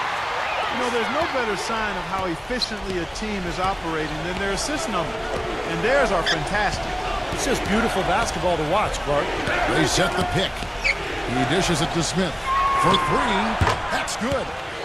And the Bulls lead by 7. That's his first triple of the game. It was a dry first half for him from long range.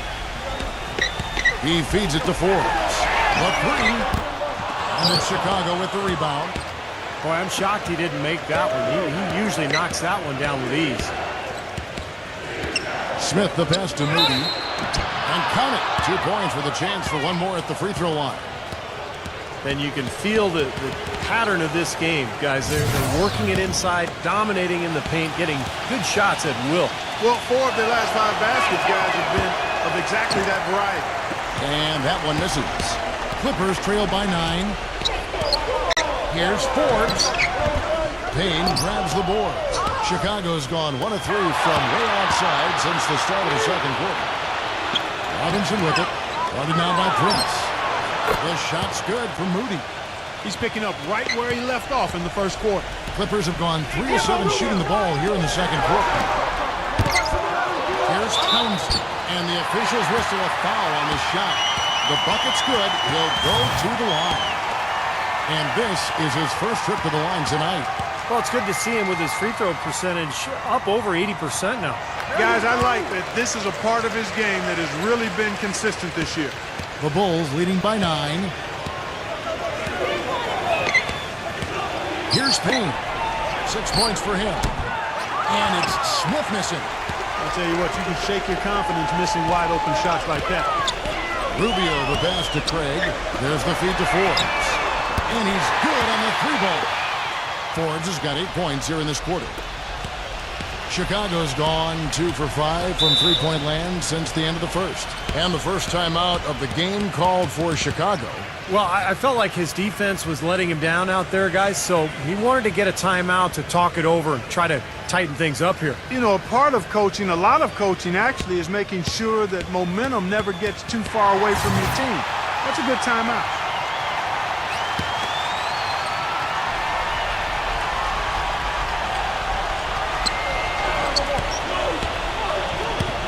Moody, guarded by Prince. Stanford, no good. So the Clippers will take it the other way. Now Rubio. 9-point game his last outing. Good ball movement here by the Clippers. And that's Prince. That time on the assist by Rubio. Rubio's got 3 assists tonight.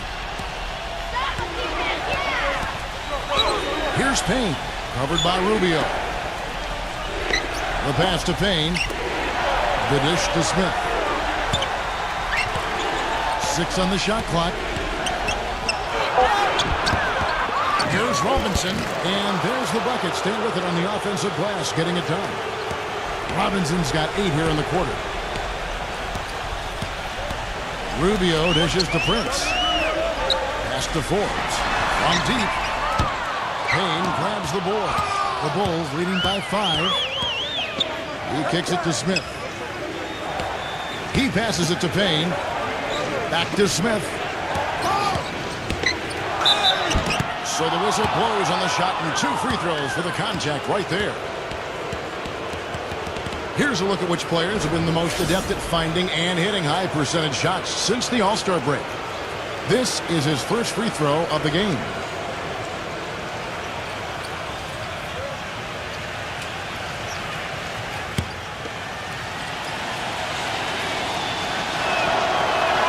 The first free throw is good.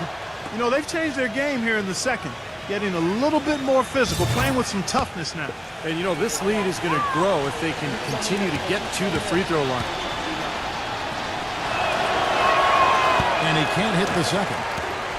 Clippers trail by 6. Dishes it to Tyler. Misses off the left iron. The Bulls have gone 7 of 13 from the field since the start of the second. Okoye kicks to Smith. Passes it to Payne. This one for 3. The shot no good. And the Clippers will go the other way with it. Tyler passes to Prince. Smooth as silk on the finger roll. Prince has got 5 points in the quarter. And it's the Bulls with the ball. They've held a 12-point lead earlier. Okoye kicks to Smith. Number 22. It's good, the assist that time from Smith.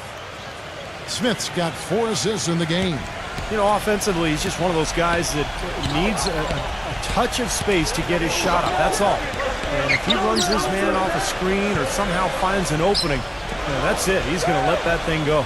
And let's not leave out another branding mark of his status as much in the clutch. When a big shot's needed to win a ball game, everybody in the building knows he's going to take it. Doesn't make any difference, though.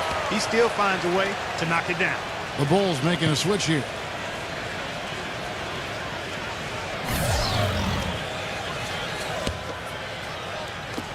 Kicks to Tyler.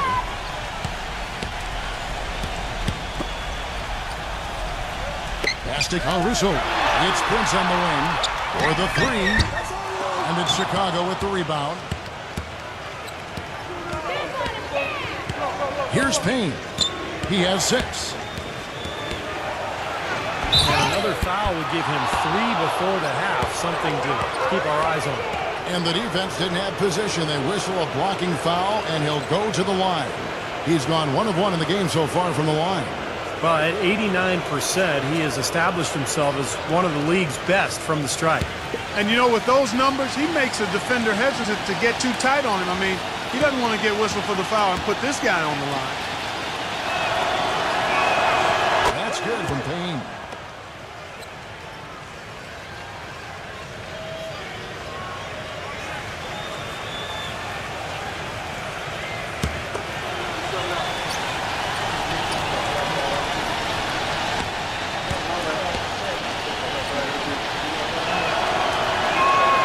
So he gets them both. Well, you can count on him, can't you? He seems to knock down free throws consistently all game long. And Tyler kicks to Lopez. Using his post moves to get the 2 points.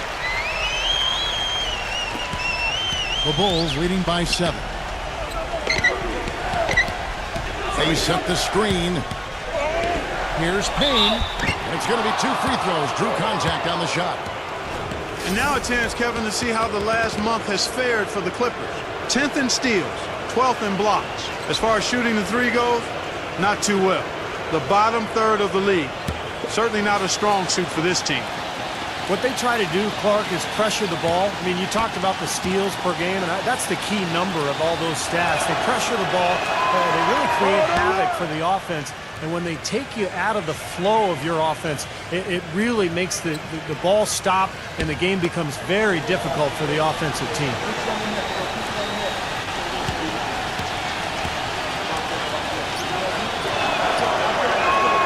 And he makes both free throws. Clippers trail by 9. Here's Tyler.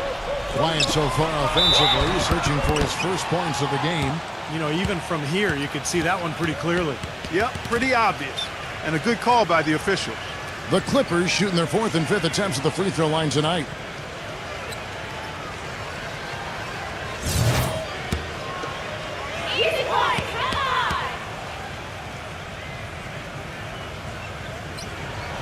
And he can't get the first one.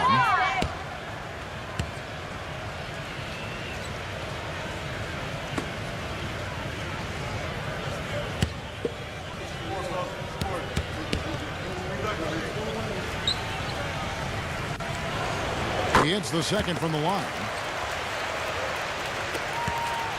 The Bulls leading by 8. Here's Payne.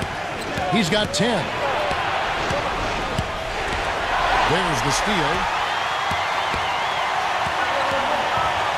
Here's Caruso. And it's good. The Bulls have gone 8 of 15 since we began the second quarter. Excellent shooting. And there's the pass to Payne. Jacks up a 3. And the rebound goes to Lopez. Not able to find it here in the second. He's off stride and off track just a bit after that one he had early. Here's Townsend. That one a little long. Well, the Bulls shooting at an even 50% from the floor here in the second quarter. Pass to Payne. 1:04 left in the first half. 6 to shoot. Shoots. Green for 2 points. He's got 12. 52 seconds left in the first half. Here's Caruso, defended by Payne. Passes it to Caruso. It's blocked. Question is, do they go 2 for 1 here? Can they get a good shot in time? That's the question. Solid defense right there from Tyler. Well, the defense did a pretty good job of closing off the middle once he got inside the lane. Pass to Caruso. Lets the 3 fly. Chicago grabs the miss. They've held a 12-point lead earlier. Now the pass to Payne.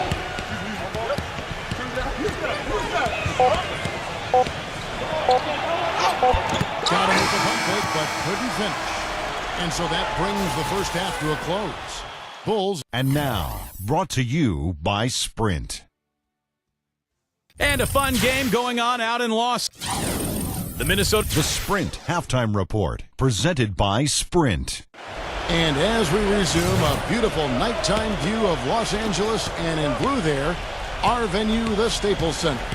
We're seeing a tremendous game from Payne. How about his scoring in the first half? I mean, he's looked like a different player out there today. He really has, Steve. It's been a pleasant surprise for him, that's for sure. I mean, he really hit on something that worked in those first 2. Look at that athletic play. Incredible. Wow. Tell you what, he's going to put that one in his scrapbook. Absolutely insane with that dunk. Well, now they're starting to rub it in. Aren't they? Have build up a lead, and here we go, folks. It's showtime. And why not? I mean, the more plays they make like that, the more they'll have these guys on the ropes.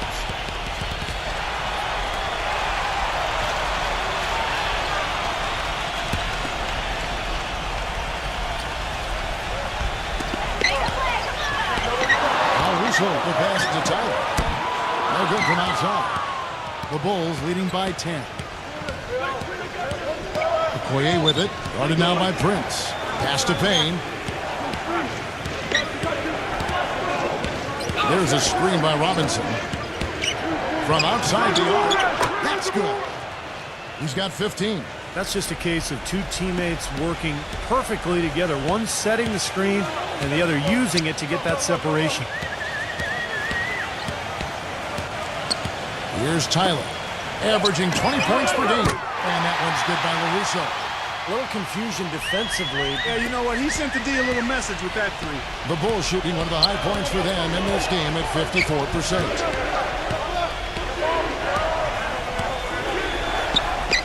Pass to Payne, shoots the three. They get it back. Back to Robinson. Bulls moving the ball around. Pass to Payne. Stafford, defended by Craig. Shot clock at 6. Here's McCoy. And foul called as he misses. He'll go to the line and shoot 2. Way to play in attack mode and get inside. And you know, if you're on defense and you're going to foul, make sure it's a good one. They did, preventing the and one.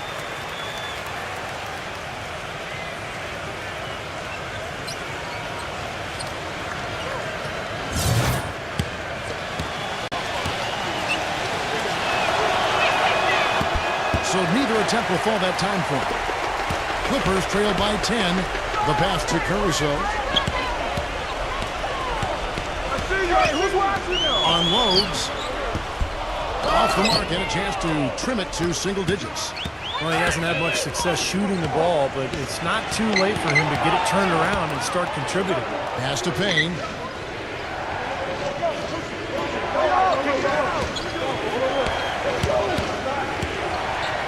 Number 22. And the shot no good, a bit short. Oh, that's a frustrating one there. Easy look at the hoop. Feeds to Tyler. Passes to Caruso. Here's Craig. And the Clippers miss again. And they've been off target now on 3 of the first 4 shots they've taken in this second half. Pass to Payne. He dishes it to Robinson. Takes the 3.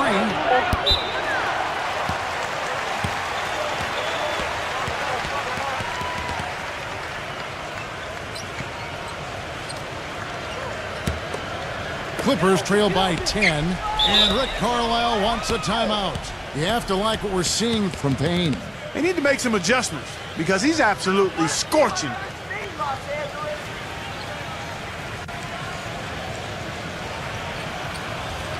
In the second half of the season, you get a good idea of the Clippers and where they stand statistically. 6th in steals, 16th in blocks. As far as shooting the 3 goes, not too well. The bottom third of the league. Certainly not a strong suit for this team. What they try to do, Clark, is pressure the ball. I mean, you talked about the steals per game, and that's the key number of all those stats. They pressure the ball. They really create havoc for the offense. And when they take you out of the flow of your offense, it really makes the ball stop, and the game becomes very difficult for the offensive team. And again, it's the Clippers missing. Well, that's a lot of bricks by them early in the second. Only 1 make on 5 tries so far in the second half. Trying to get back on track. Here's Stafford. And a foul called on the shot. Got him on the way up that time, so he'll shoot 2 right here. He'll take his 3rd and 4th free throw shots of the game right here.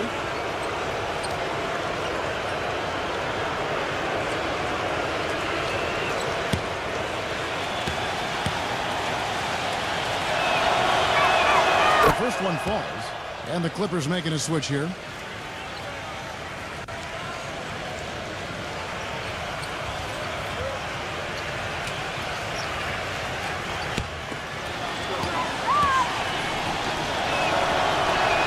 Both good from the line that time. In the third quarter with just over 3.5 minutes off the clock. They could use a big shot here to get this offense going. Sure could, Kev. I mean, too many empty trips. They need some points. He feeds it to Tyler.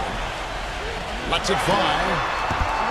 And again, no good by the Clippers. He's giving them little to nothing at the offensive end. I can't put it any other way.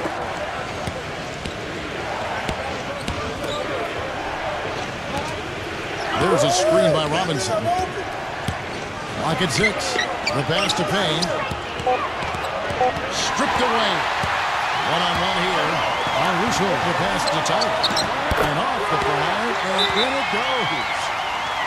Tyler's got his second basket of the night. I don't know if too many other players, Kevin, who have his level of concentration offensively. He just seems to have that singular focus you need as a shooter that, you know, even if a defender's all over you, you still just lock in and let it go.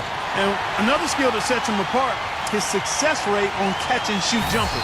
It's not every player that has such a great feel for that particular shot. Bulls making a switch here. Beasley's checked in. Here's Payne.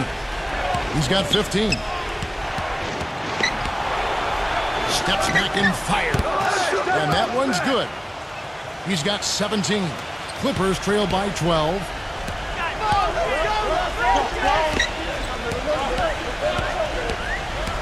Pass to Caruso. And that one's on target from the wing.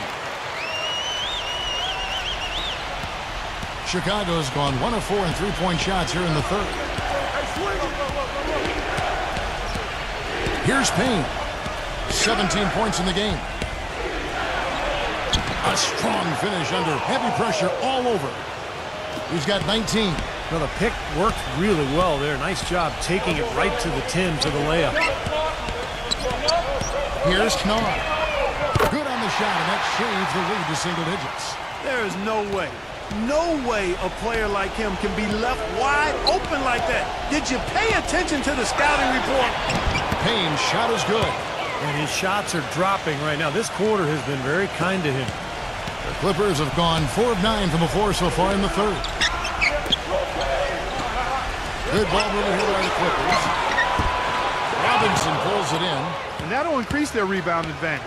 They've definitely been winning that battle on the boards.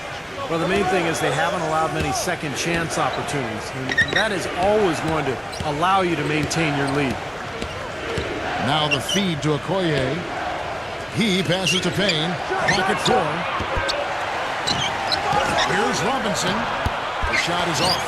And the Clippers will go the other way with it.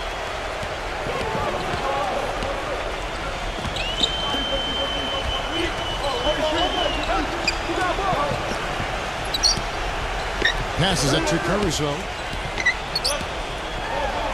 The finger roll finish at the bucket. He's got 10. I'll tell you what, the defenders didn't even get a sniff of him on that move to the hoop. Doubled by Craig. Pass to Payne. Here's the 3. Can't get it to go. Yeah, again, iffy shot selection there. Defender draped all over. Well, you got to understand who's guarding you in that situation. I mean, if he's on you tight, you can't just rise up and try to shoot over the top. The Bulls leading by 9. Beasley kicks to Okoro. Foul call that time on the way up. That'll give him 2 chances at the free throw line here. As the playoffs near, let's take a look at the Eastern Conference standings. A look at Cleveland. They've got their eye on the #1 seed as the season moves into the final stretch. Currently first place in the standings, and guys showing no signs of letting up. And, of course, there's the Bulls, right on their heels as they've got the next best record. Checking out Chicago, they've continued their breakout season. I mean, they've showed tremendous promise thus far, and I'm looking for big things from this team. Yeah, Clark, as the postseason approaches, there's plenty of optimism, but as you know, the playoffs are a whole different animal. Let's see if they can continue that momentum. Both free throws good from Okoro, and the Clippers call time here. And I think he believes that if he takes some time here to kind of talk things over, it'll be well served for this club. And, you know, maybe this gives him an opportunity to toy around with some of their game plan while he has their attention during this break in the action. And now the 2K leaderboard. If you want to talk defense and talk block shots, just have a look at these teams, what they've done the last month. The Bulls third. They've been racking up the blocks lately, so, I mean, if they keep this up, they're going to be a very difficult matchup for anybody. Here's Tyler. Doubled by Holmes. Lots of room. Good as the jump shot falls. The Bulls leading by 9. Here's Payne. 21 points in the game. Okoro, the pass to Holmes. Can't cash in from close range. And the layup's good off the glass. And the Bulls lead by 11. He was the first one to react to that miss. Excellent anticipation on his part. A hustle play on the putback by him. The dish now to Prince. He kicks to Tyler. Fires it up. Jump shot is good that time. Tyler's got 6. There's a minute 40 left in the third quarter.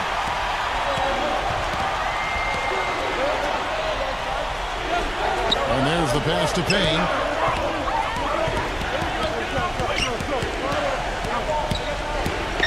Six to shoot.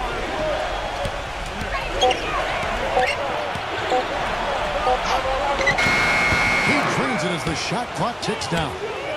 23 points in the game.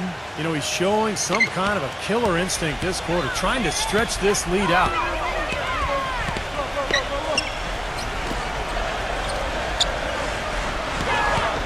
Towns defended by Holmes. The basket drops, and he gets fouled on the shot. One free throw coming his way. Offensively, he can be the engine that drives them at any given time. The Clippers have made 3 of their first 5 foul shots tonight.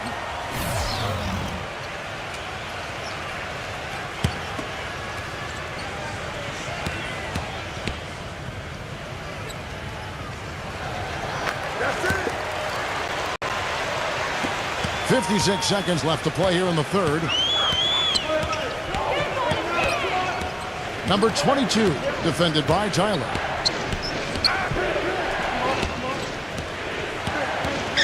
Number 22, another one falls for Chicago.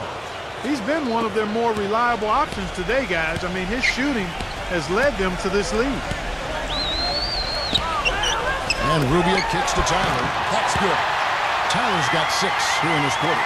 No matter what they've tried, the D just has not been able to deny them the ball in the paint. That's been so critical, Clark, because whenever they have gotten the ball into the paint, it's resulted in points, it seems like. And the officials call goaltending, so they'll award the basket. He almost got to that shot in time, but not quite. You can't touch the ball once it's on the way down. That whistle got a big response from this crowd, and it is not a favorable one, let's say. I tell you what, the fans can't believe that they made that call. Smith checked in for the Bulls. And it's out of bounds. The Clippers able to retain possession here.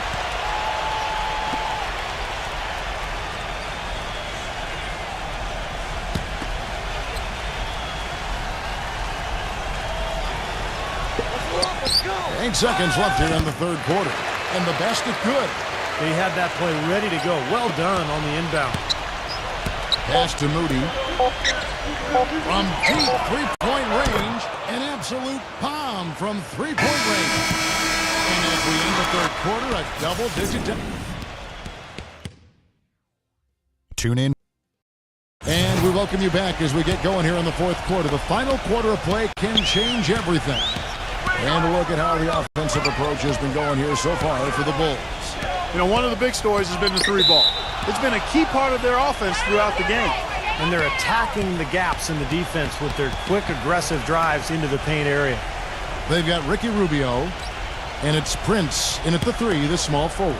So that's the lineup on the floor for the Clippers. The Bulls leading by 11. Smith outside. Number 22, guarded by Prince. Dishes it to Robinson. Shot clock at 6.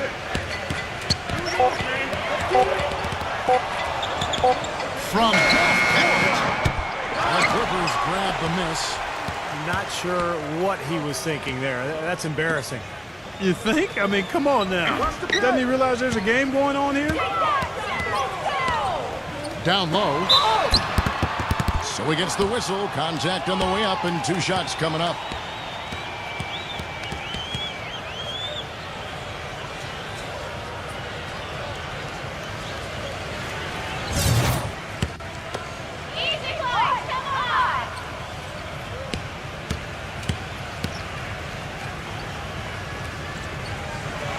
And the first one drops. And the Bulls making a change here.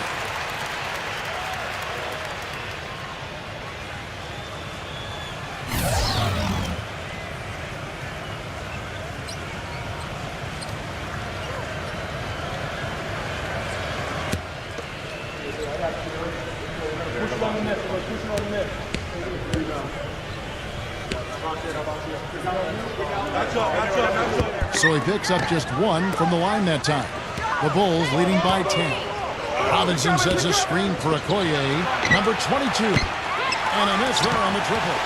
A clear look at the hoop. He doesn't miss many of those. With the floater, and fouled hard that time. He'll get to the line and shoot two.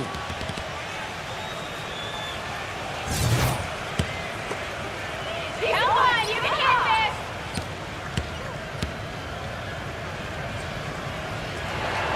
That's good from Tyler.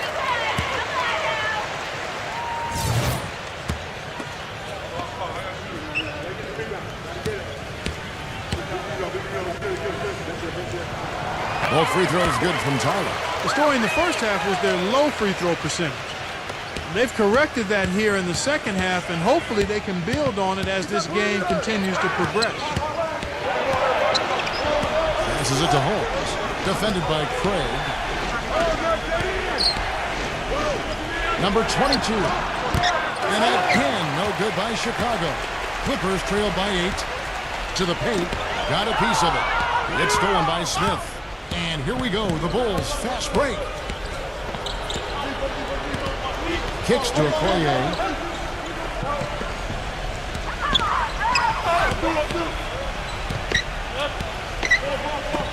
Smith on the wing.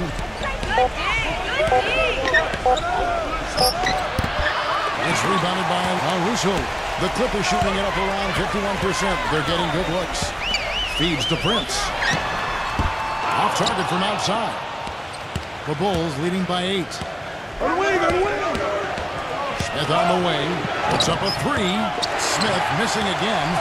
He was really tightly guarded there. I'm not sure about that shot selection. And the shot is good.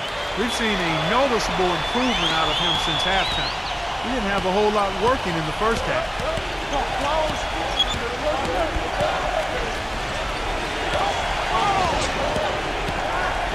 And over 2.5 minutes in the books here in the fourth. Here's Paul Russo, defended by Holmes. Yeah, trying to put a little mustard on the hot dog there. That was just convert the shot. Come on. And it's Smith penetrating. And so he draws the foul on the shot. A trip to the line to shoot two. Yeah, he got whacked. Shouldn't be much debate on that one. Yeah, that was as straightforward as it gets, guys.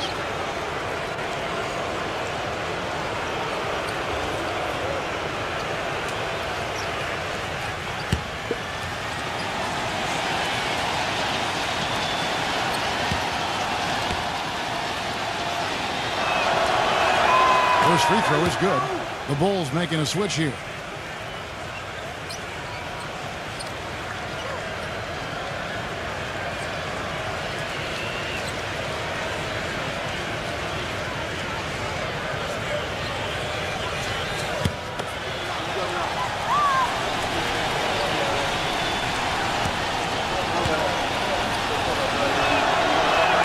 And so he hits both.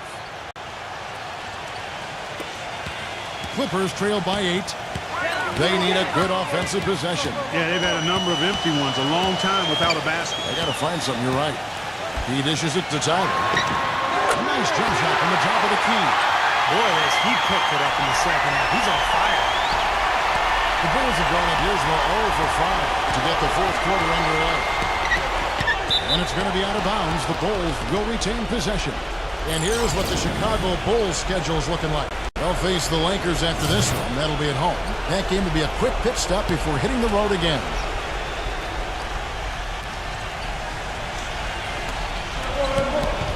Pass to Payne. Good ball movement here by the Bulls. Three-pointer. And that one's good. 26 points for him. Right now, the defense needs to do a better job of closing out on this guy. He's heating up from outside. The pass to Craig. He feeds it to Tyler. Here's Paul Russo. The dish to Tyler. He passes to Prince. 6 on the shot clock. The Clippers need to get off a shot. Tyler. And they wasted no time getting those 3 points back. Tyler's got 13 points here in the second half alone. Here's Payne. And there's the feed to Okoye.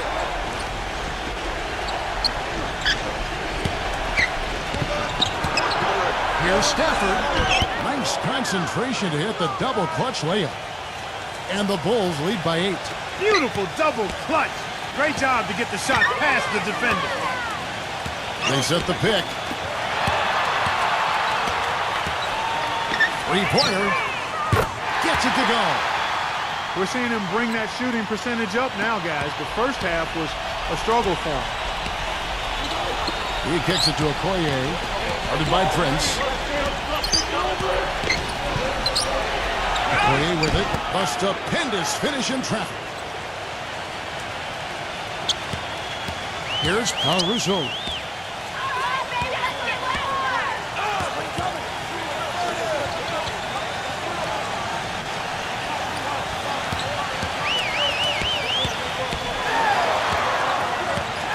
Here's Townsend. And he was fouled on the way up. 2 free throws now for him. And here's a quick look at how the Clippers' schedule is shaping up. Up next for them, the Grizzlies at the FedEx Forum. And that one will start off a 3-game road trip for the team. Boy, a lot of fans really focused on that matchup for Memphis.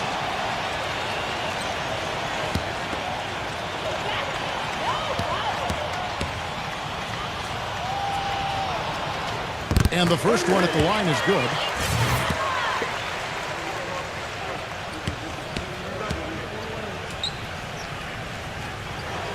And that's good as he hits both of his shots. So it's Chicago now. Time called here. The Bulls decide to talk it over. Yeah, and, guys, I think he feels like he can make a few improvements during this timeout. Just kind of make a couple of adjustments, get his club back on track. You know, coaches are always tweaking and tinkering with things mid-game. Actually, sometimes they overdo it. Doris Burke has some information for us. Doris? Well, Kevin, I was able to listen in on what the head coach of the Chicago Bulls was going over in his huddle. He was absolutely adamant, saying, don't let them off the hook. Let's keep our foot on the pedal and keep doing the things that have gotten us here this far. We're almost home. Some rugged defense there against one of the stronger finishers in the game. Prince, the pass to Caruso. Some solid defense right there from Okoro. The Bulls leading by 5. Here's Payne.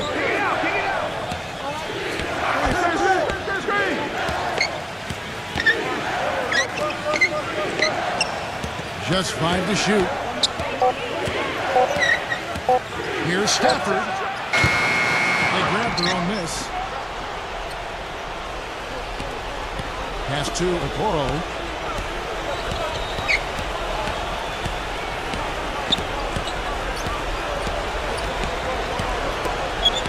Pass to Payne. The 3 gets it to go. He has 29.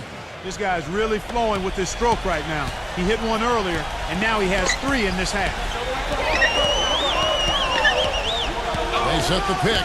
Caruso loses his man off the screen and lays it up and in.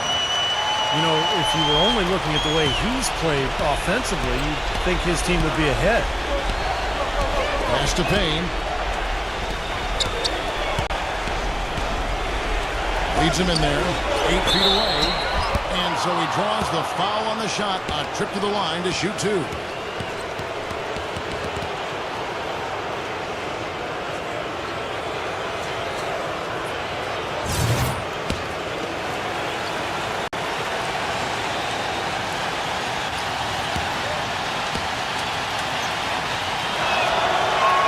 And he knocks down the first one.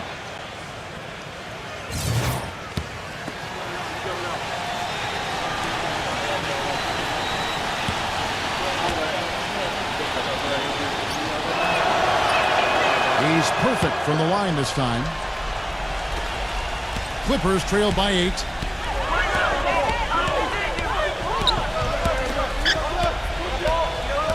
Dishes it to Tyler.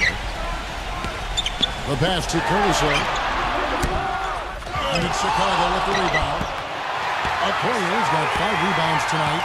Another rebound, gobbled up. They are pounding the boards. And a big part of the lead, guys, is because of the work they've done on the glass. I mean, they have the lead because they've rebounded well. Oh, no, he may have gotten injured right there. He's in a lot of pain. Yeah, and as many times as you see it, Clark, you never like to see a player have to come out of the game with an injury. Especially when it's your own teammate. But the other guys just have to step up in the meantime to make up for his absence. Next guy up is what we say. And the Clippers call time here. You have to like what we're seeing from Payne. He's been absolutely on fire from outside. They've got to get into his jersey, get up into him, force him to pass or drive. Okoye, he's checked in for the Bulls.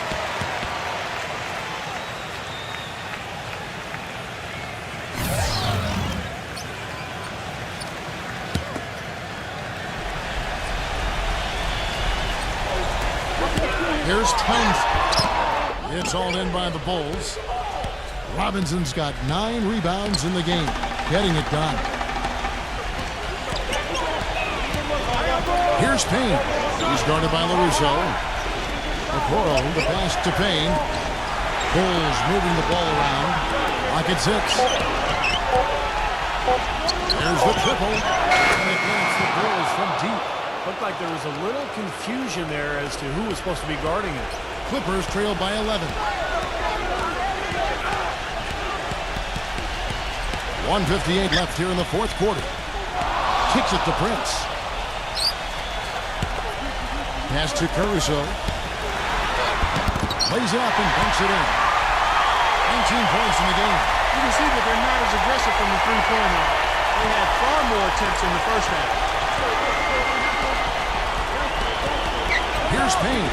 He's guarded by LaRusso. Here's Robinson, and he drops it in from the low post. And the Bulls lead by 11. The Clippers running out of time. Here's Towns. And again, it's the Clippers from deep. Wow, he's got such a sweet three-point stroke. The way he can shoot it, forcing opposing bigs out on the perimeter, can really open up the lane. 1:22 left in the game. It's tipped. And a foul on the shot. He'll go to the stripe for 2.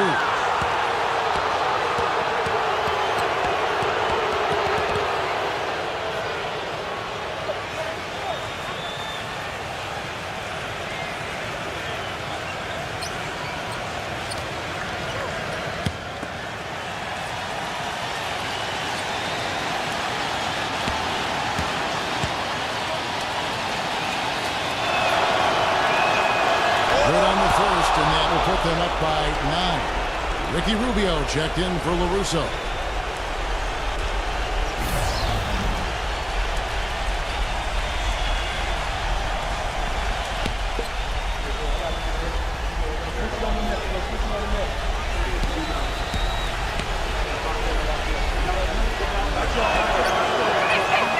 No free throws good from Payne.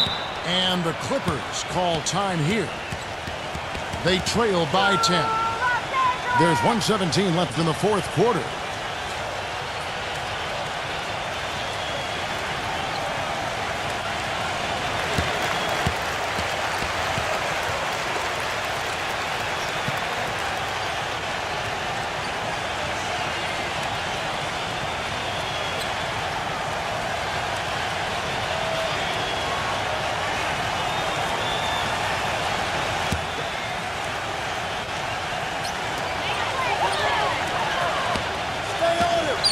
.114 left in the fourth quarter.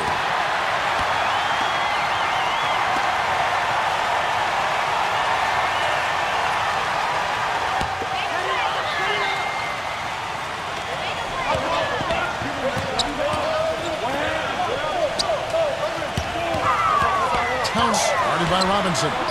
Feeds it to Rubio. Here's Townsend. From outside, off the mark. The Bulls have gone through the fourth quarter shooting 50%, 7 of 14. He dishes it to Okoye, covered by Rubio. The jump hook, and he tries off the glass, but it's no good. Get the lead pass. Prince, defended by Okoro. Prince dishes to Rubio. And it's off from three-point range. Passes it to Payne. He feeds it to Robinson. He sinks the 11-footer. And the Bulls lead by 12. And the crowd here, of course, not happy about the outcome. But you know what? We saw a team tonight that came in prepared to do battle on the road, and they clearly wanted the win. You know, they were determined to steal this game, and they showed it, Steve. Played harder and got the job done.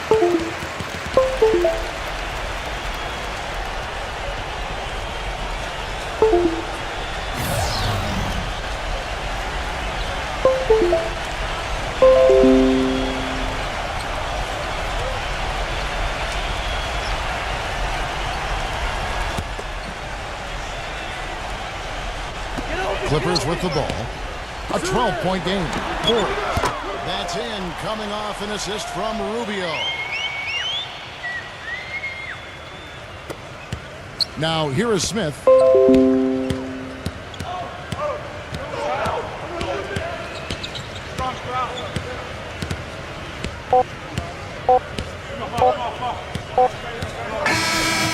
so it's Chicago winning this one.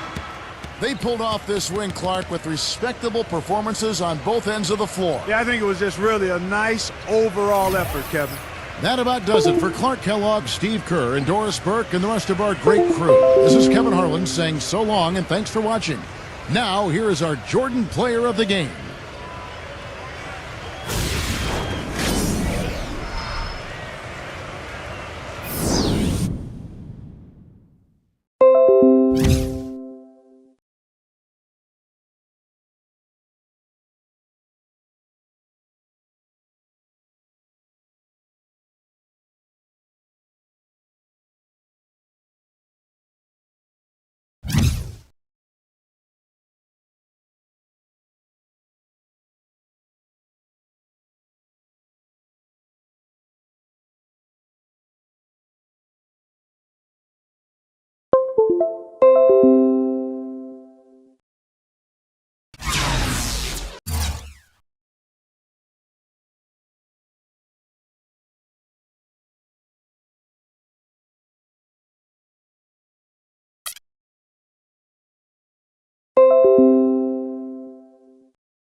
Hello and welcome. I'm Damon Bruce. Good to have you along for the NBA here on 2.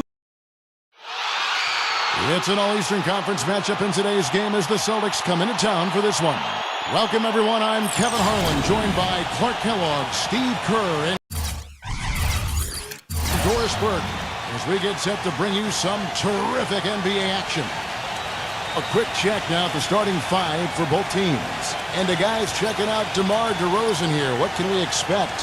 I'll tell you what I love about him. His ability to finish even while absorbing contact. He is so strong, even with defenders hanging all over him. He continues to finish at the basket. And I don't think we can talk about him without also mentioning his tendency to just erupt and string together a bunch of baskets in a row in a real short period of time. They're just off a road trip, and the Wizards are looking to settle back here at home. They're down in 10th place in the East. Yeah, guys, this is an opponent that's given them major problems in each of the first two meetings. Both losses for them this season. So, third time's a charm. We'll see. I'm not quite sure what they need to do differently, Steve. I know they've devoted a ton of time to film work and trying to figure out ways they can improve and change the result. Not sure what it'll be, but I think it'll be a different approach. Lock at 6. And a foul called on the shot. Got him on the way up that time, so he'll shoot 2 right here. This is his first free throw of the game. Well, you got to admire what he's been able to do at the free throw line this season, shooting better than 90% from the stripe.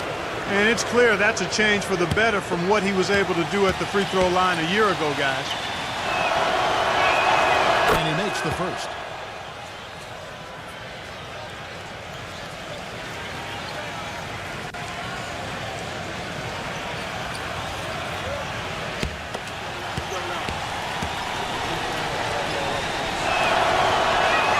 Both free throws good from DeRozan. There's not a lot you can say that hasn't been said before about his skill at the charity stripe. There's the pick. Doubled by DeRozan. He banks the pass to Green. Giddey. Nailed from three-point land. A moment to check in with Doris Burke. Doris? Kevin, the Wizards head coach had a couple of moments for me.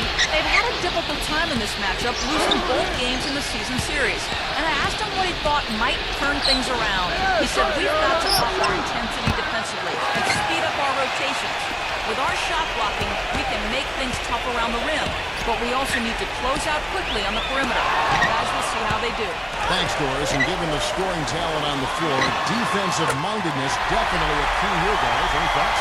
Well, I agree, Kevin. Playing sound defense has to be their focus. If they can win the battle at that end of the floor, I think they've got a great chance to win. Well, I agree, because if they don't do that, Steve, what happens at the other end isn't going to matter. It'll be futile. Misfires after coming off the pick. I thought he'd make that one. I mean, that's his range, and the defense nowhere to be seen.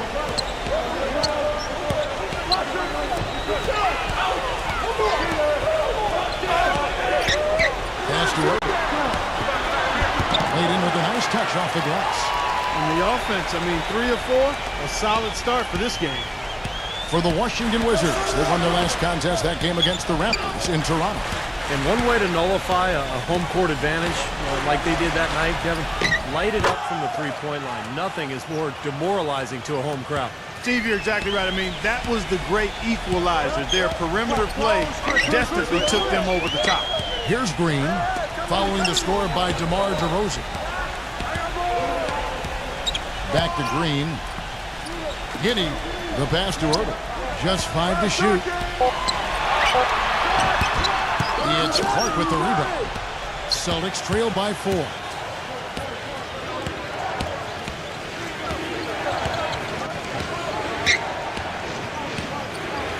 Number 30. And it comes off the front of the rim. Certainly not the dream start they were hoping for, going 1 for 4 early. Nice ball movement by Boston. To the paint. Whoops, they pick off the pass. Giddey, DeRozan defending.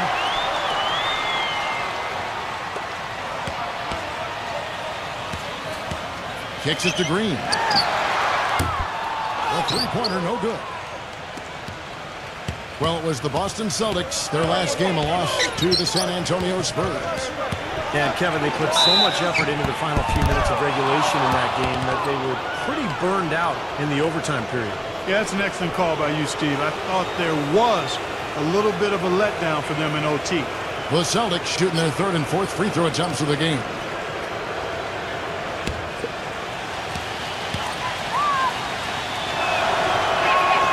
That free throw missing.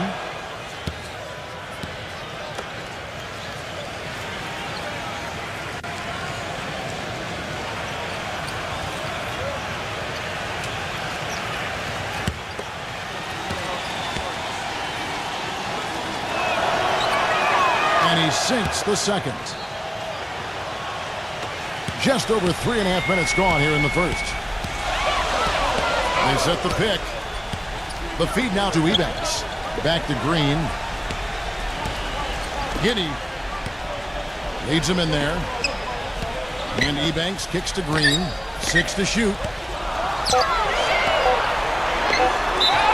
The basket drops, and he gets fouled on the shot. One free throw coming his way. Don't take your eyes off of him because he can make plays from multiple spots on the floor. Put the isolated cam on him. And he's got his first chance at the line here.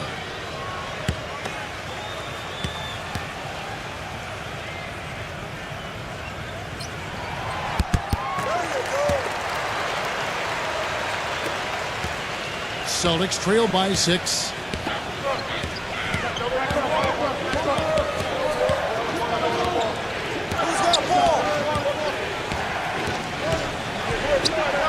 Zero, defended by Earl. 0. And it's in off the backboard. You don't see the wide open fadeaway shot too often.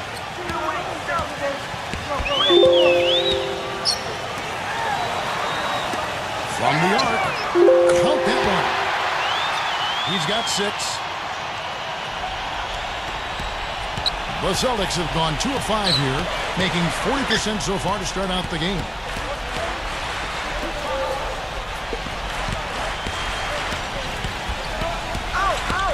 To the inside. It's stolen. And they're pushing it up. All going up. Tell you what, he's going to put that one in his scrapbook. Absolutely insane with that guy. And now they're starting to rub it in. Like they have build up a lead, and here we go, folks. It's showtime. And why not? I mean, the more plays they make like that, the more they'll have these guys on the ropes.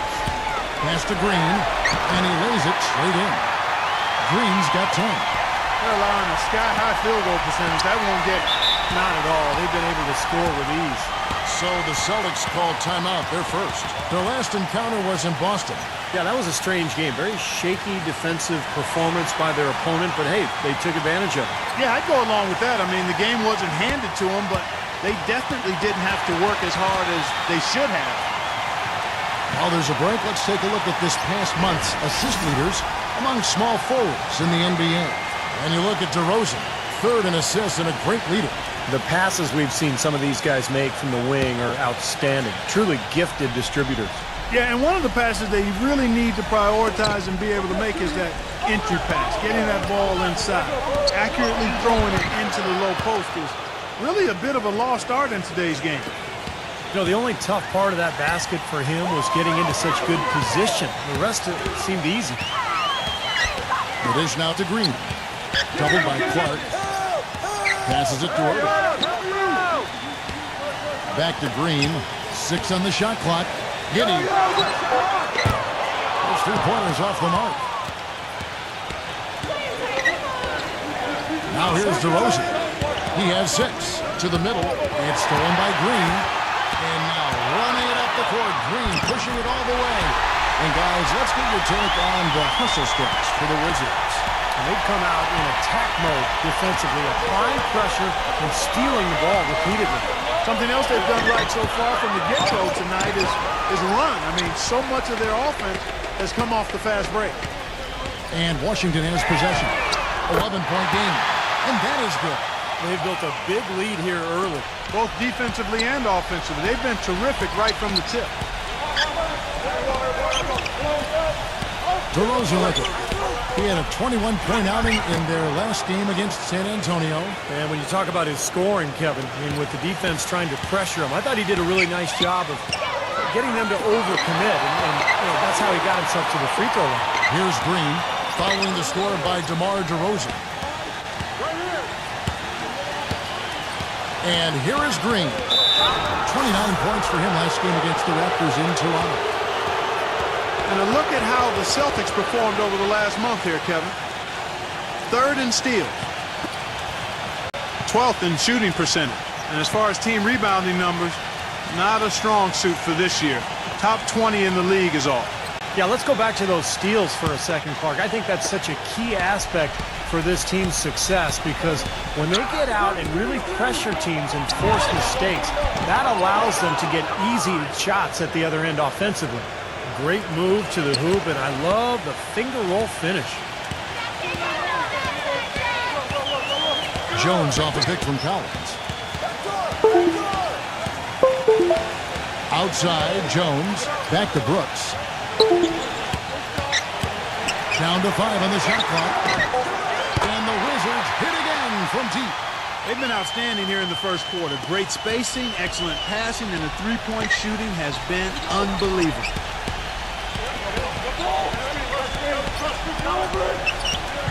He dishes it to Porter. And he can't answer back. The three-pointer offline. Number 30. With the second effort. And so he draws the foul on the shot. A trip to the line to shoot 2. All right, now let's check out the standings in the Eastern Conference and see how the playoff race is shaping up. Take a look at the Wizards. They're 10th in the conference, still looking to claim a spot for the playoffs. And, of course, there's the Celtics, just a few spots below there. I think for the Wizards, it has not been the kind of season they had mapped out for themselves. Their sights were definitely set a little higher than what they've achieved. Well, it's not been a total disaster, Clark. They're still perched in a spot where they can make a move, but they're going to have to do so pretty quickly.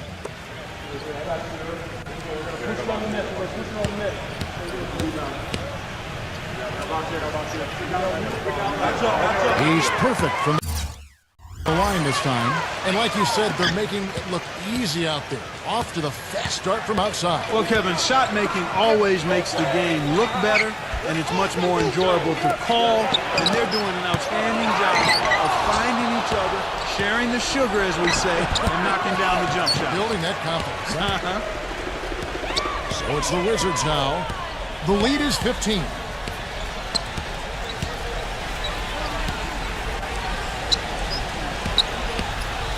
Number 54, defended by Morris. Shoots from the line. Foul called that time on the way up. That'll give him 2 chances at the free throw line here. And he's a screen setter, Kevin. It's something that's very underrated, but you watch him. If you lock in on him, you'll see all the screens he sets, ball screens, lateral screens away from the basketball. He's got them all down, and then he's got the ability also to roll to the rim and finish. There's one other thing about him that I like. It's how easy he makes it look to change his shot in midair, and usually with defenders all around him.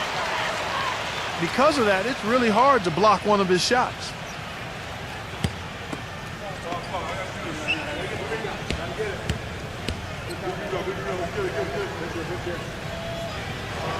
And both free throws good for Brooks. 1:16 left in the first quarter of the game.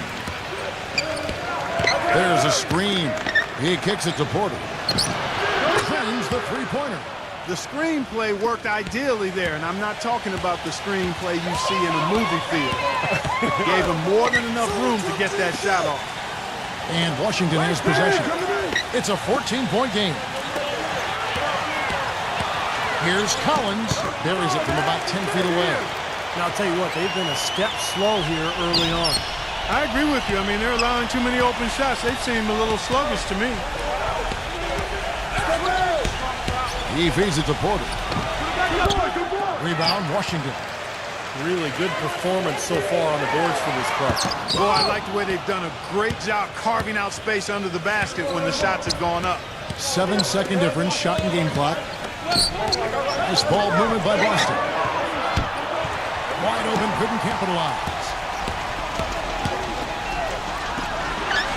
Feeds it to Jones. Dishes to Brooks. Nice D from Porter. Here's Mobley. Cannot hit. And a double-digit lead on the scoreboard as we end the first quarter of play. Wizards lead by 16. And the second quarter about to get started. We'll be back in just a moment.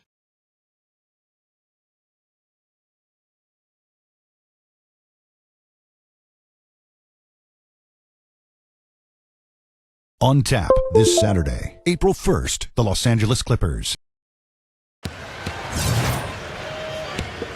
Welcome back, everyone. We're ready to get going again as this presentation of the NBA on 2K Sports continues. Players are topped off with Gatorade, hydrated, and ready to get going again as well. And for the Wizards here, they've been putting on a show, guys. And they've done a nice job here offensively to establish a rhythm and a pace to this game. And I like that they're finding ways to score. Playing well here, Steve. And a moment now to reset the lineups, courtesy of Gatorade, all fueled up for the second quarter of basketball. On the court for the Celtics. Brooks dishes to Collins. And it's going to be 2 free throws. Drew contact on the shot. And now let's have a look at the teams that have had the quickest hands in the NBA during the past month. Third spot, the Celtics. Yeah, what a month they've had defensively. They really get after it at that end of the floor.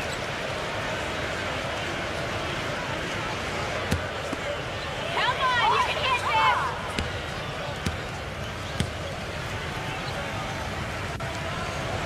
And that one falls for Collins. And the Celtics making a change here.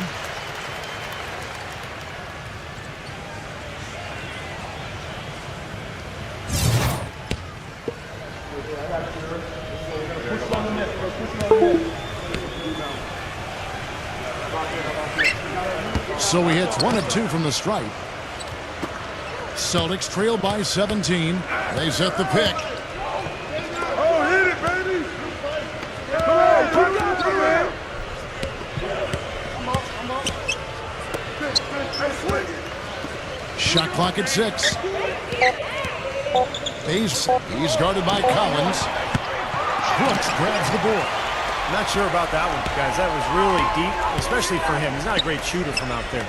Not sure what he was thinking about there. Jones against Jones. On the wing, Jones. Nice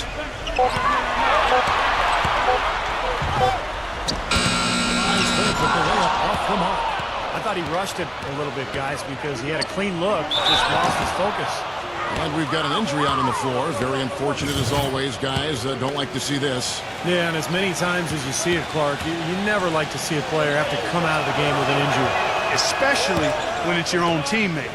But the other guys just have to step up in the meantime to make up for his absence. Next guy up is what we say.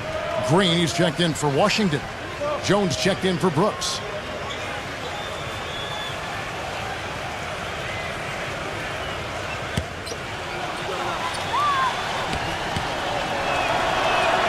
Both good from the line that time. Here's Green. He's got 10. They set the screen. Launches at 3. Rebounded by the Celtics. Base defended by Jones. Takes the 3. And good on the basket. Book it. You know, even though he doesn't really have the long-range ability on a consistent level, he can knock down some open ones. He passes to Collins. Looking on Jones. Green inside the three-point line. No luck. Now Boston takes it the other way. And here in the second quarter of action with a hair under 2.5 minutes played so far. That was a foul. Come on! Plenty of space. Jump shot is good that time. 6 points for him. So it's the Wizards now. 17 points was their biggest margin. Pass to Collins. Back to Jones. Right there! Stripped it away. And pushing it up. Here's Boston. And with that one, the lead is trimmed to single digits. Boy, they've gone on this run, and ball movement has been a big key. Yeah, they have the defense on the run right now because every pass seems to have a purpose. They're getting great movement, great spacing, and they're really lining them up defensively. The Wizards working the ball around now. 6 to shoot. Outside, Green goes to the fadeaway and cleans it. Green's got 12 points in the game. Now, if you can't get around your defender, sometimes the best way to get a shot off is to go to that fadeaway. Now a timeout called by Boston.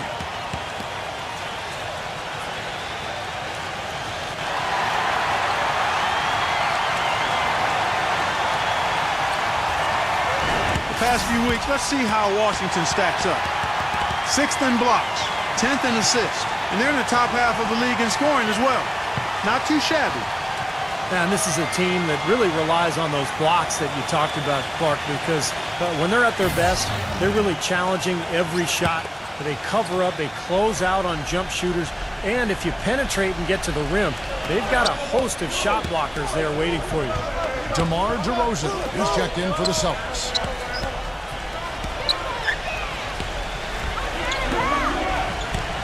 Suggs. Second chance shot. And the basket by Jones. Giving them an opportunity at second chance points with some hard work on the glass there. So timeout called here, the first for Washington. You can tell he's in a lot of pain. They'll take a timeout so that trainer can help him out.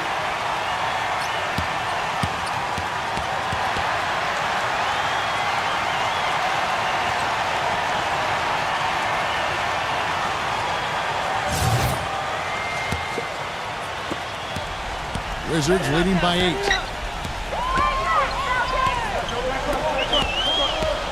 And so it's going to be a 3-second violation out there on the defense. The Wizards have shot 6 of 7 at the line. And in general, this has been a very good foul shooting team, about 79% on the season. That's been one of the strongest aspects of this team this season. I mean, there have been very few off nights for them at the free throw line.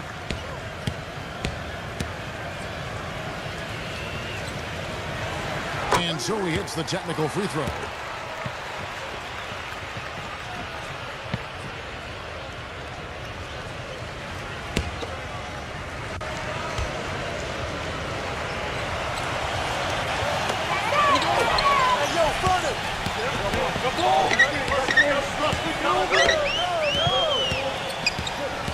Pocket 6. Now the pass to Green.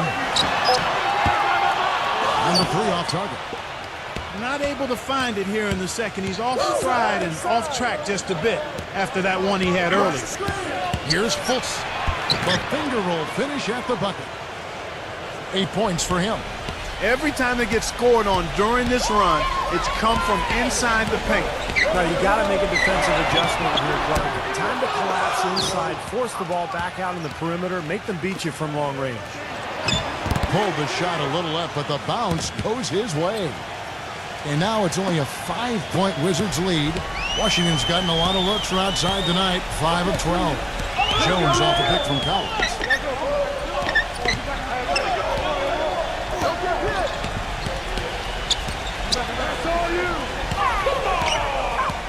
Outside, Jones.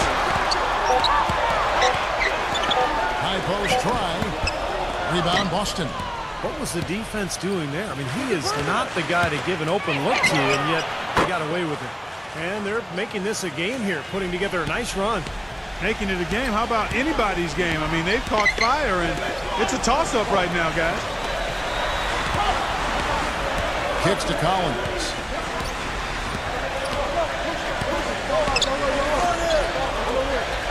And out of bounds as the Celtics gain possession.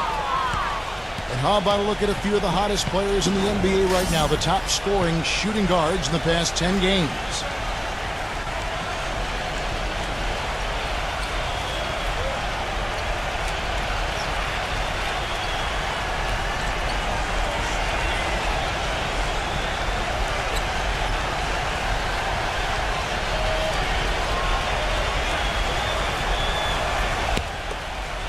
Here's DeRozan. 10 points for him. They've definitely hit that groove offensively. They sure have, guys. I mean, really aggressive. And I like that posture and mindset. Stay aggressive. Steve, you like groove, don't you? I do. I love groove, Kevin, and I love the attack mode this team is in, too. I mean, they're really getting into the paint. They're getting whatever they want offensively. Green kicks to Jones. And another miss by Washington. You know, they haven't been able to open up a big lead, but the rebounds are starting to add up for them. They may be able to pull away a little bit. Yeah, they've been doing the dirty work inside, Steve, playing a very tough brand of basketball. Really left alone that time. And the Wizards lead by 5. You know, that's a case there, Kevin, of him making a pass to a spot, and then he let his teammate run right into it. Well executed. He has 5. That was simply a defensive breakdown there, Kevin. He was all alone for that shot. It was a warm-up jumper. The feed to Green. Off the screen. No good. Now the Celtics take it the other way. You know, he's been off his game this quarter just a bit. Hasn't been able to get a whole lot to go so far. Pass to DeRozan. And he wills that one in, sinking right through off the back iron. Here's Jones, averaging 8 points a game.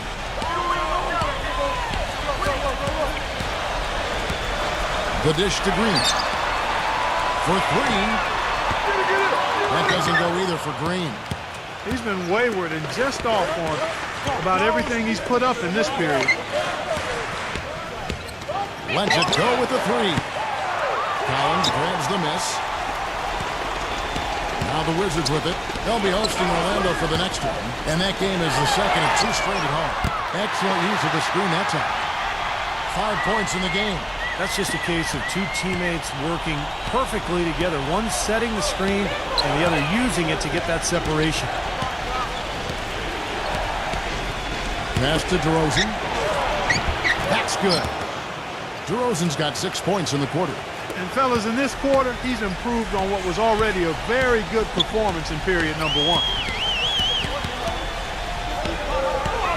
Outside, Green. The 18-footer is right on the mark. Green's got 14. Celtics trail by 3. Now a timeout called by Boston.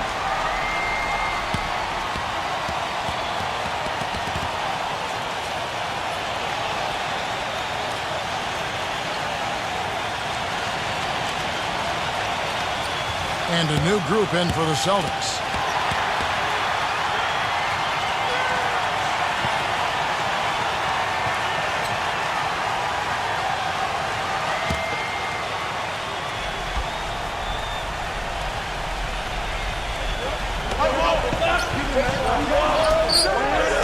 .130 left to play here in the second quarter. There's the screen. 6 on the shot clock. He dishes it to DeRozan. The 3. Rebounded by the Wizards.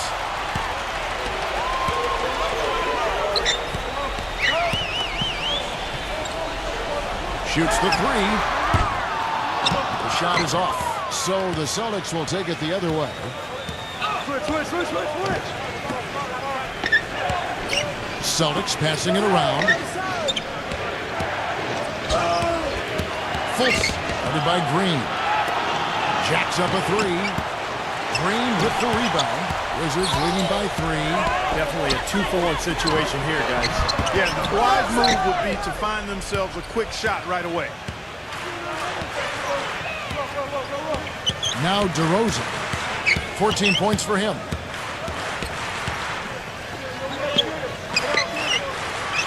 Expanding his range. That's good. He's got 13. He had to wait for a while, all the way until now. But he's finally got his first 3-pointer of the game. He kicks it to Green.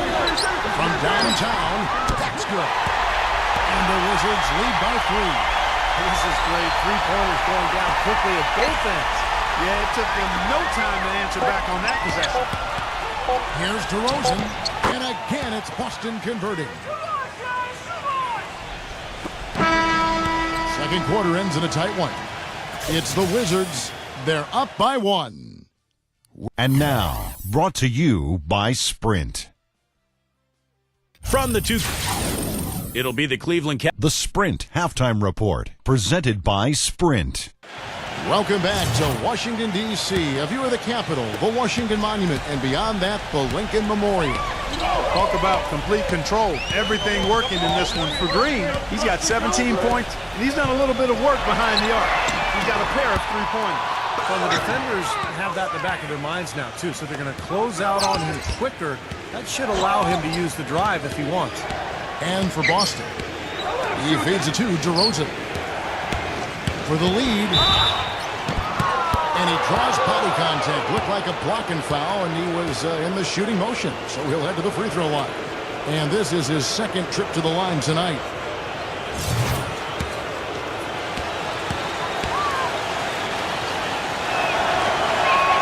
Ties it up, and this next one could give them the lead.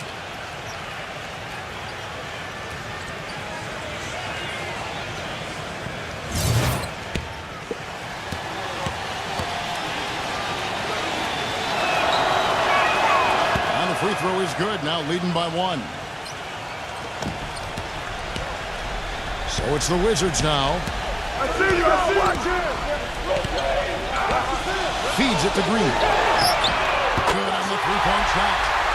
Green's got 20 points. Well, you can't leave him alone, especially from long range. Celtics shooting it pretty well, close to 50%. And for the Celtics. Second half just getting started, about a minute played. And for the Wizards.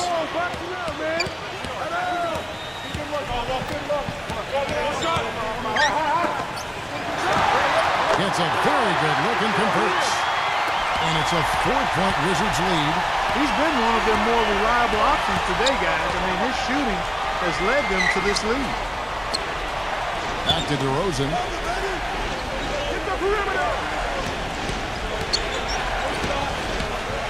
Just 5 on the clock. That's good. I'll tell you what, the defenders didn't even get a sniff of him on that move to the hoop. Washington's gone 1 of 2 from beyond the arc since coming out of the break. Washington calls timeout. Yeah, he definitely saw some things that were not working for them out there, and now he's going to make some adjustments. I'm not sure what it was, but he clearly wanted something to change out there. And let's take this opportunity to show you the shooting guards with the highest percentage from the floor over the last month.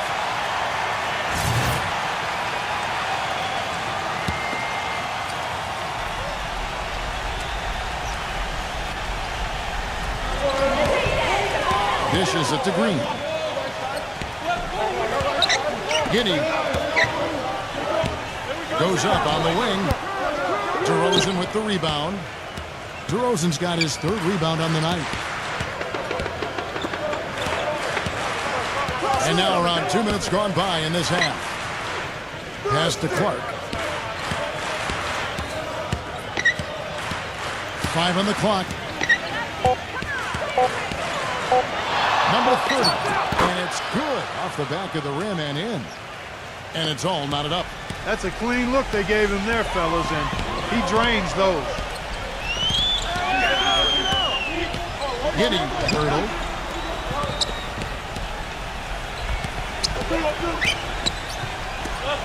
The shot. Green for 2 points.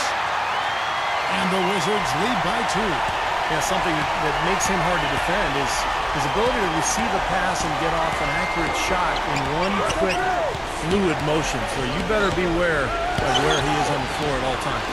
One of the premier catch-and-shoot guys in the league, Steve. There's no question about it. And it's out of bounds. The Wizards will take it the other way. Taking a look back over the last month, let's see how Washington stacked up in the NBA ranking. 8th in rebounding, 11th in blocks. And they're in the top half of the league in scoring as well. Not too shabby. And the rebounding is really the key stat that I'm looking at right there with all those numbers you talked about, Clark. This is a team that really tries to be physical, and when they're able to secure boards, that does a lot of things for them. It helps their defense, keeping teams from getting second chance opportunities against them, and it fuels their fast break. A little under 2.5 minutes off the clock now here in the 3rd. Gets it to go. 6 points for him. Up and in on every one of their first 3 shots to start the second half. Outside, Green. Releases. That one wide left. The Celtics have gone 3 of 3 from the field since halftime. And DeRozan. Here we go. Double by Little. Back to DeRozan.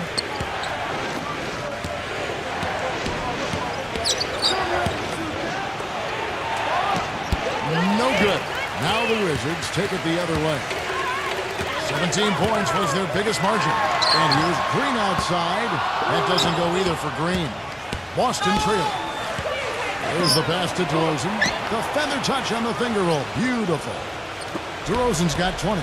Man, great ball movement. They're just picking this defense apart with their passing. Well, how about the 3 Ps, Steve? Purposeful, precise, passing.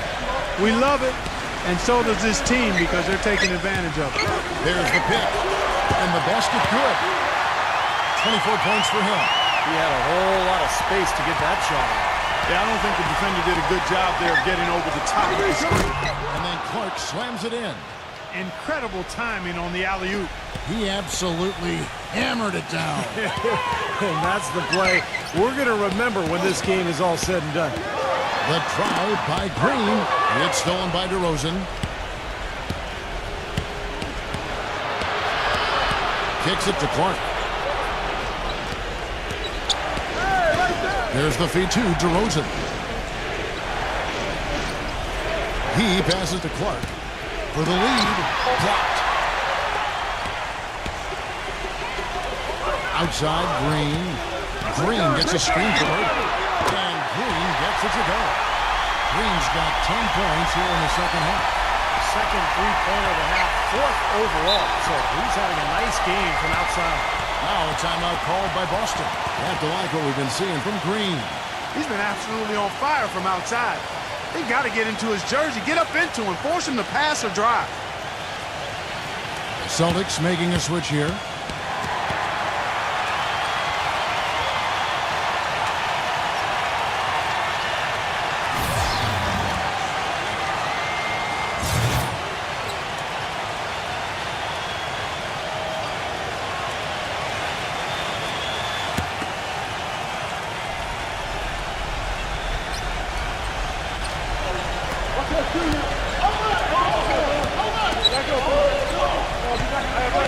Pass to Porter.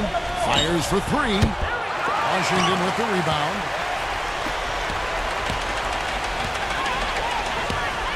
Number 30. And the Wizards hit again from deep.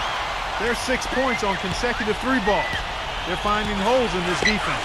It should be easy to correct, though, if you start making the right rotations defensively. Mobley. Brooks covering. 5 to shoot. The dish to Porter.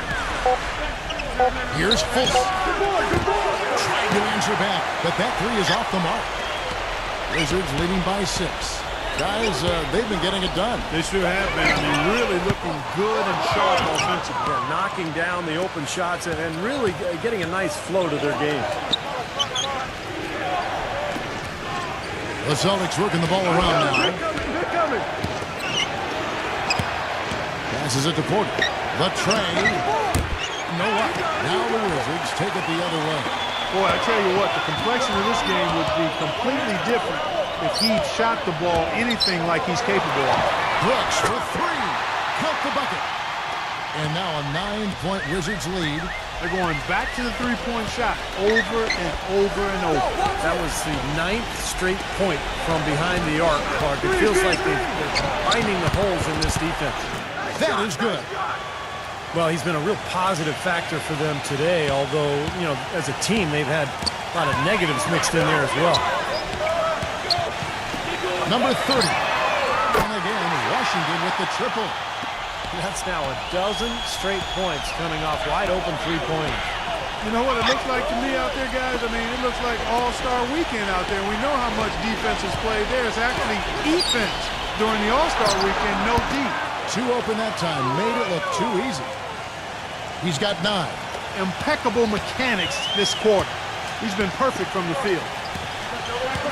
They set the pick.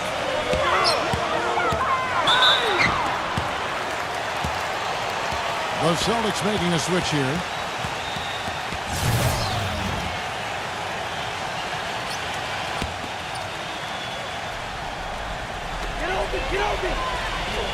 Brooks outside. There's the triple. And Boston with the rebound. Well, it's just been one of those kind of games for him. They swipe it.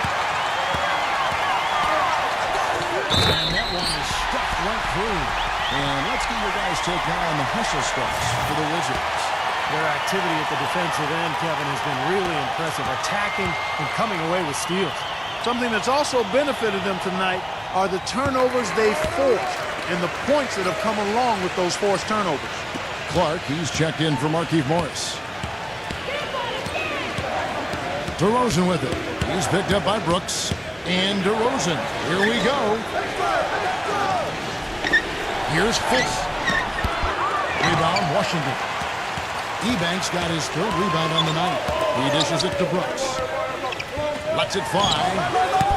And another miss by Washington. Even though he isn't having the best of games from the floor, it hasn't seemed to hurt him. And boy, that looked like goaltending. Yes, it is. And so they will award the basket there. He almost got to that shot in time, but not quite. You can't touch the ball once it's on the way down. And the crowd immediately letting the officials have it after that whistle. A very unpopular call there. Green kicks to Ebanks. Brooks outside. Brooks can't get that one to fall. Celtics trail by 8. He kicks to DeRozan. Shoots from the corner. That's good. He's got 17. Here's Green. 27 points for him. Right side Green. Smooth as silk on the finger roll. The more touches he gets, the more this lead will grow. He has just been unconscious this quarter. Off the pick. Brooks grabs the board. Wizards leading by 8. And they'll probably let the clock wind down here. Exactly. No need to give the ball back before the end of the quarter. Green kicks to Brooks. With 1 on the clock.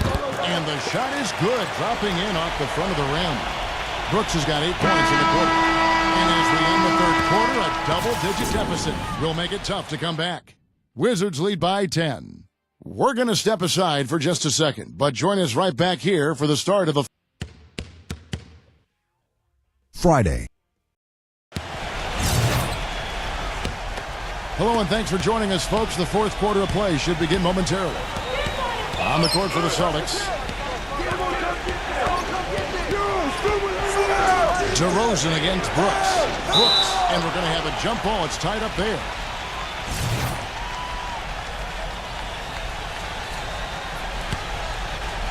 And so it's Washington with it. The Wizards shooting at 51%. Really solid.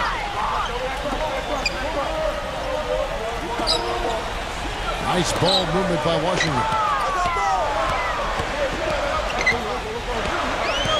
Brooks, left side. 4 on the clock. They get the rebound. Ebanks. And he was fouled on the way up. 2 free throws now for him.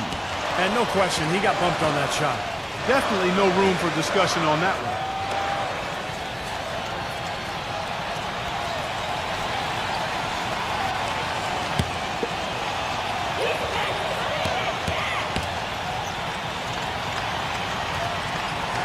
The first free throw is good. Wizards making a switch here.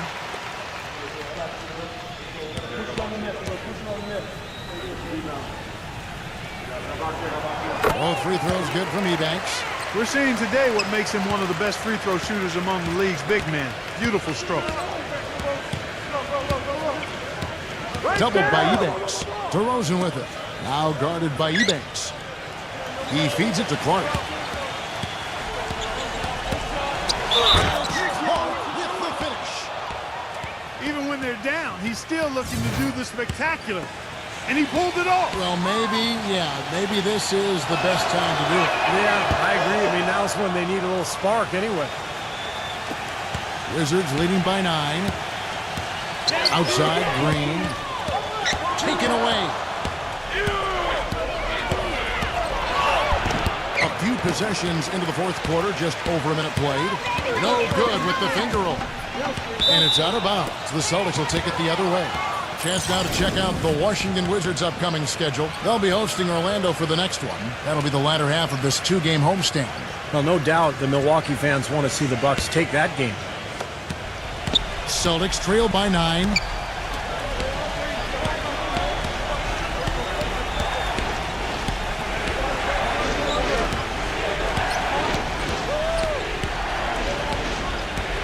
Back to DeRozan. 6 to shoot.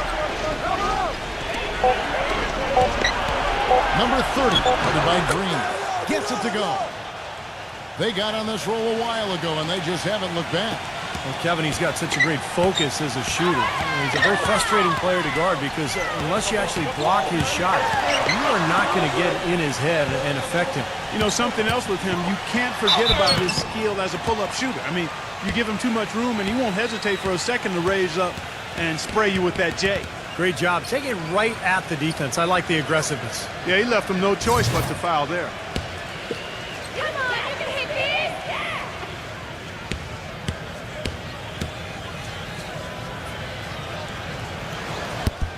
And the first one drops. Boy, still waiting for their first miss from the foul line this half. 100% since halftime, is that right? I'm not sure this lead's going away anytime soon if that keeps up.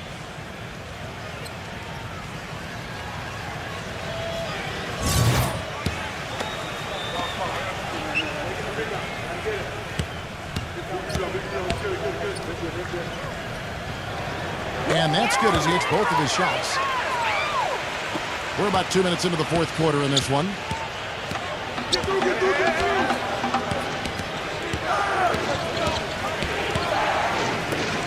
Suggs. And the Celtics hit again from deep. Wizards leading by 5.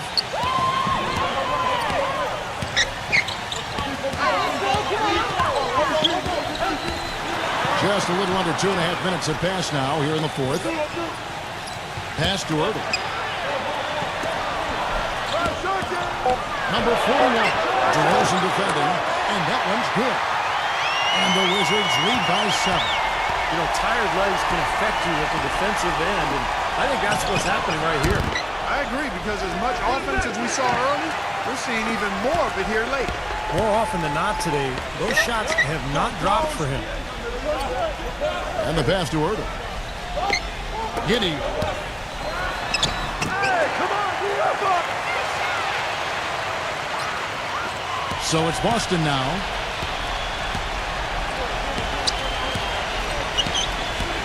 Here's the screen. Here's DeRozan. And it's off from three-point range.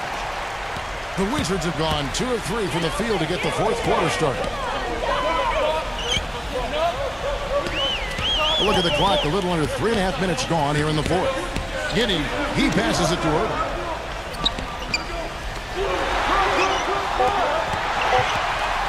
Number 54. From outside, off the mark. Celtics trail by 9. Fires it up. Another miss by DeRozan. The Wizards shooting at 51%. Really solid. Down low, hit his leg. And the ref saying he kicked it. Celtics making a switch here.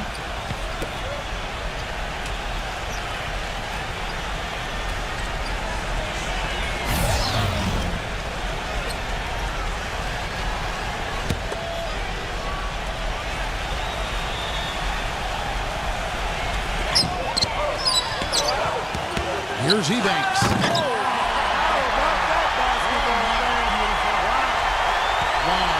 Sort of showmanship is just deflating right now. The team trying hard to get back into this game like this. Yeah, definitely a jam with emphasis. A big apostrophe or exclamation point.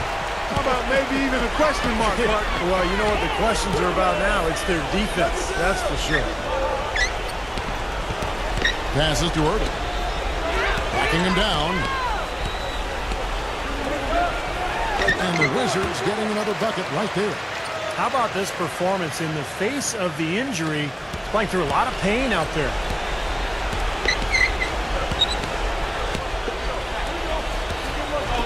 Shot to stop the run. There's the bucket. Good. With the success they've been having from the three-point line since halftime, I'll bet you that scoreboard starts to look a lot different real soon. Of course, they have to stay hot, but if they do, I think you're right, Clark, particularly if they can convert defense into offense. What an excellent performance from the field for him. Celtics trail by 12. Number 30. And the Celtics hit again from deep. And they're getting their points now almost exclusively from the three-point line. That's 4 of the last 5. You got to run those guys off the line. I agree, and the defense is practically giving them those shots, though.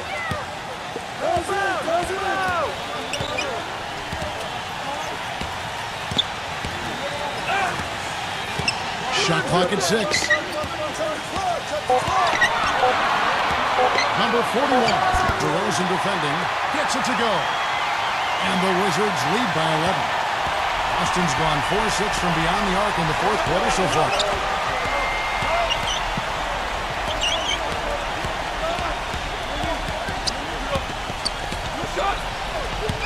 Inside. And so he earns a trip to the line. Official saw the contact and he'll shoot 2. And this is what the schedule looks like for the Boston Celtics. And following this game, they hit the road to challenge the Bucks at the Bradley Center in Milwaukee. That'll be the second of this 2-game road. And that one falls for Clark. Some great free throw shooting so far in this second half. I think they should keep trying to initiate contact and get back to the line until they start missing from there. But as it is, they're perfect so far, so keep it up.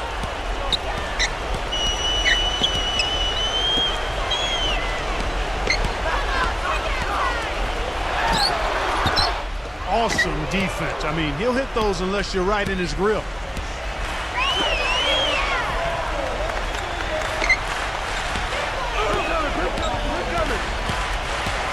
Back to DeRozan. Here's Fultz.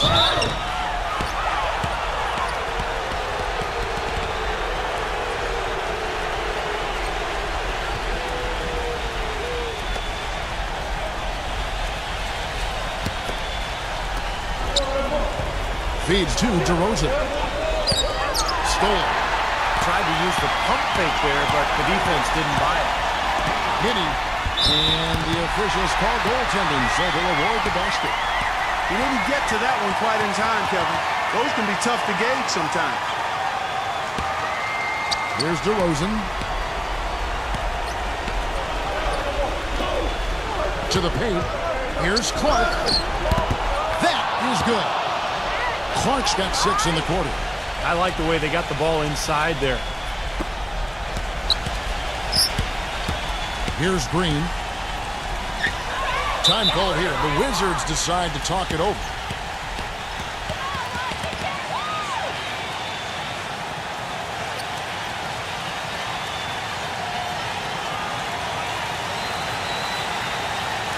Let's catch up with Doris from the sideline. Well, over the break, I listened in on what the head coach for the Wizards was getting across in their huddle. He wants to make sure they stay assertive and aggressive on the offensive end, saying, I don't want to sit on this lead. Let's build on it and not give them a chance of coming back. Guys? And thanks for that story, Doris. He banks the pass to Green. Giddy.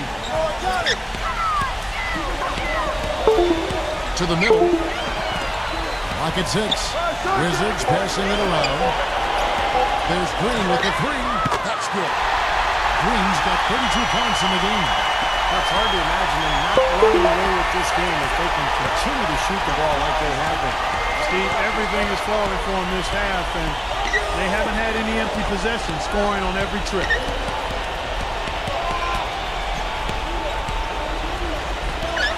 Here's Fultz. And that one is hammered home. Boy, look at the big ups, Clark. Major bounce there. I mean, he can fly, folks. Really fly. And we're seeing more and more of that, it seems, guys, out of the point guard spot in the NBA these days.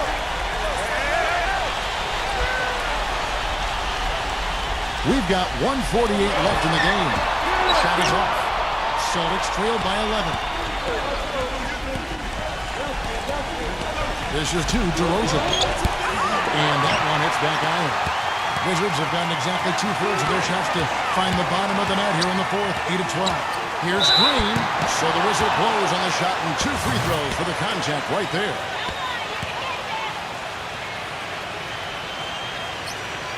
And he can't get the first one.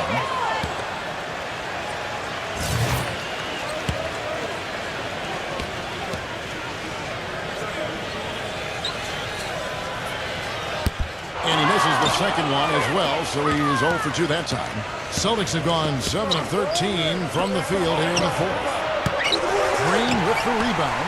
He's not exactly striping them from deep. He had 1 3-ball in the first half, still bageled in the second. 1:05 left to play here in the fourth. Launches it. Shot is off. Boston's gone 4-7 with the long ball here in the fourth quarter. Boston again missing. Washington's gone 1-3 from outside the arc since we've reached the fourth quarter. Number 41. Offensive rebound. Goes up and lays it nice and easy. And the Wizards lead by 13. Terrific job taking care of business in front of the home fans. And Steve, I thought those fans, those home fans, gave this team a big lift all game. A lot of positive energy in the building. Clark, they're in good position here to ride it out. Yeah, they certainly are. I mean, if they just play smart right here, Kevin, this game's pretty much over. Back to Green. Puts up a 3. Cannot hit. And for the Celtics, they're shooting well here in the fourth quarter, 50%. Puts up a 3.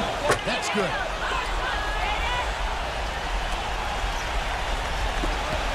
Nine seconds left in the fourth quarter of this one. It's stolen. Here's Clark. Misses. And so it's the Wizards with the W. They came, they saw, they conquered. Hey, Kevin, to me, any win is a good win. That about does it for Clark Kellogg, Steve Kerr, and Doris Burke, and the rest of our great crew. This is Kevin Harlan saying so long and thanks for watching. Now, here is our Jordan Player of the Game.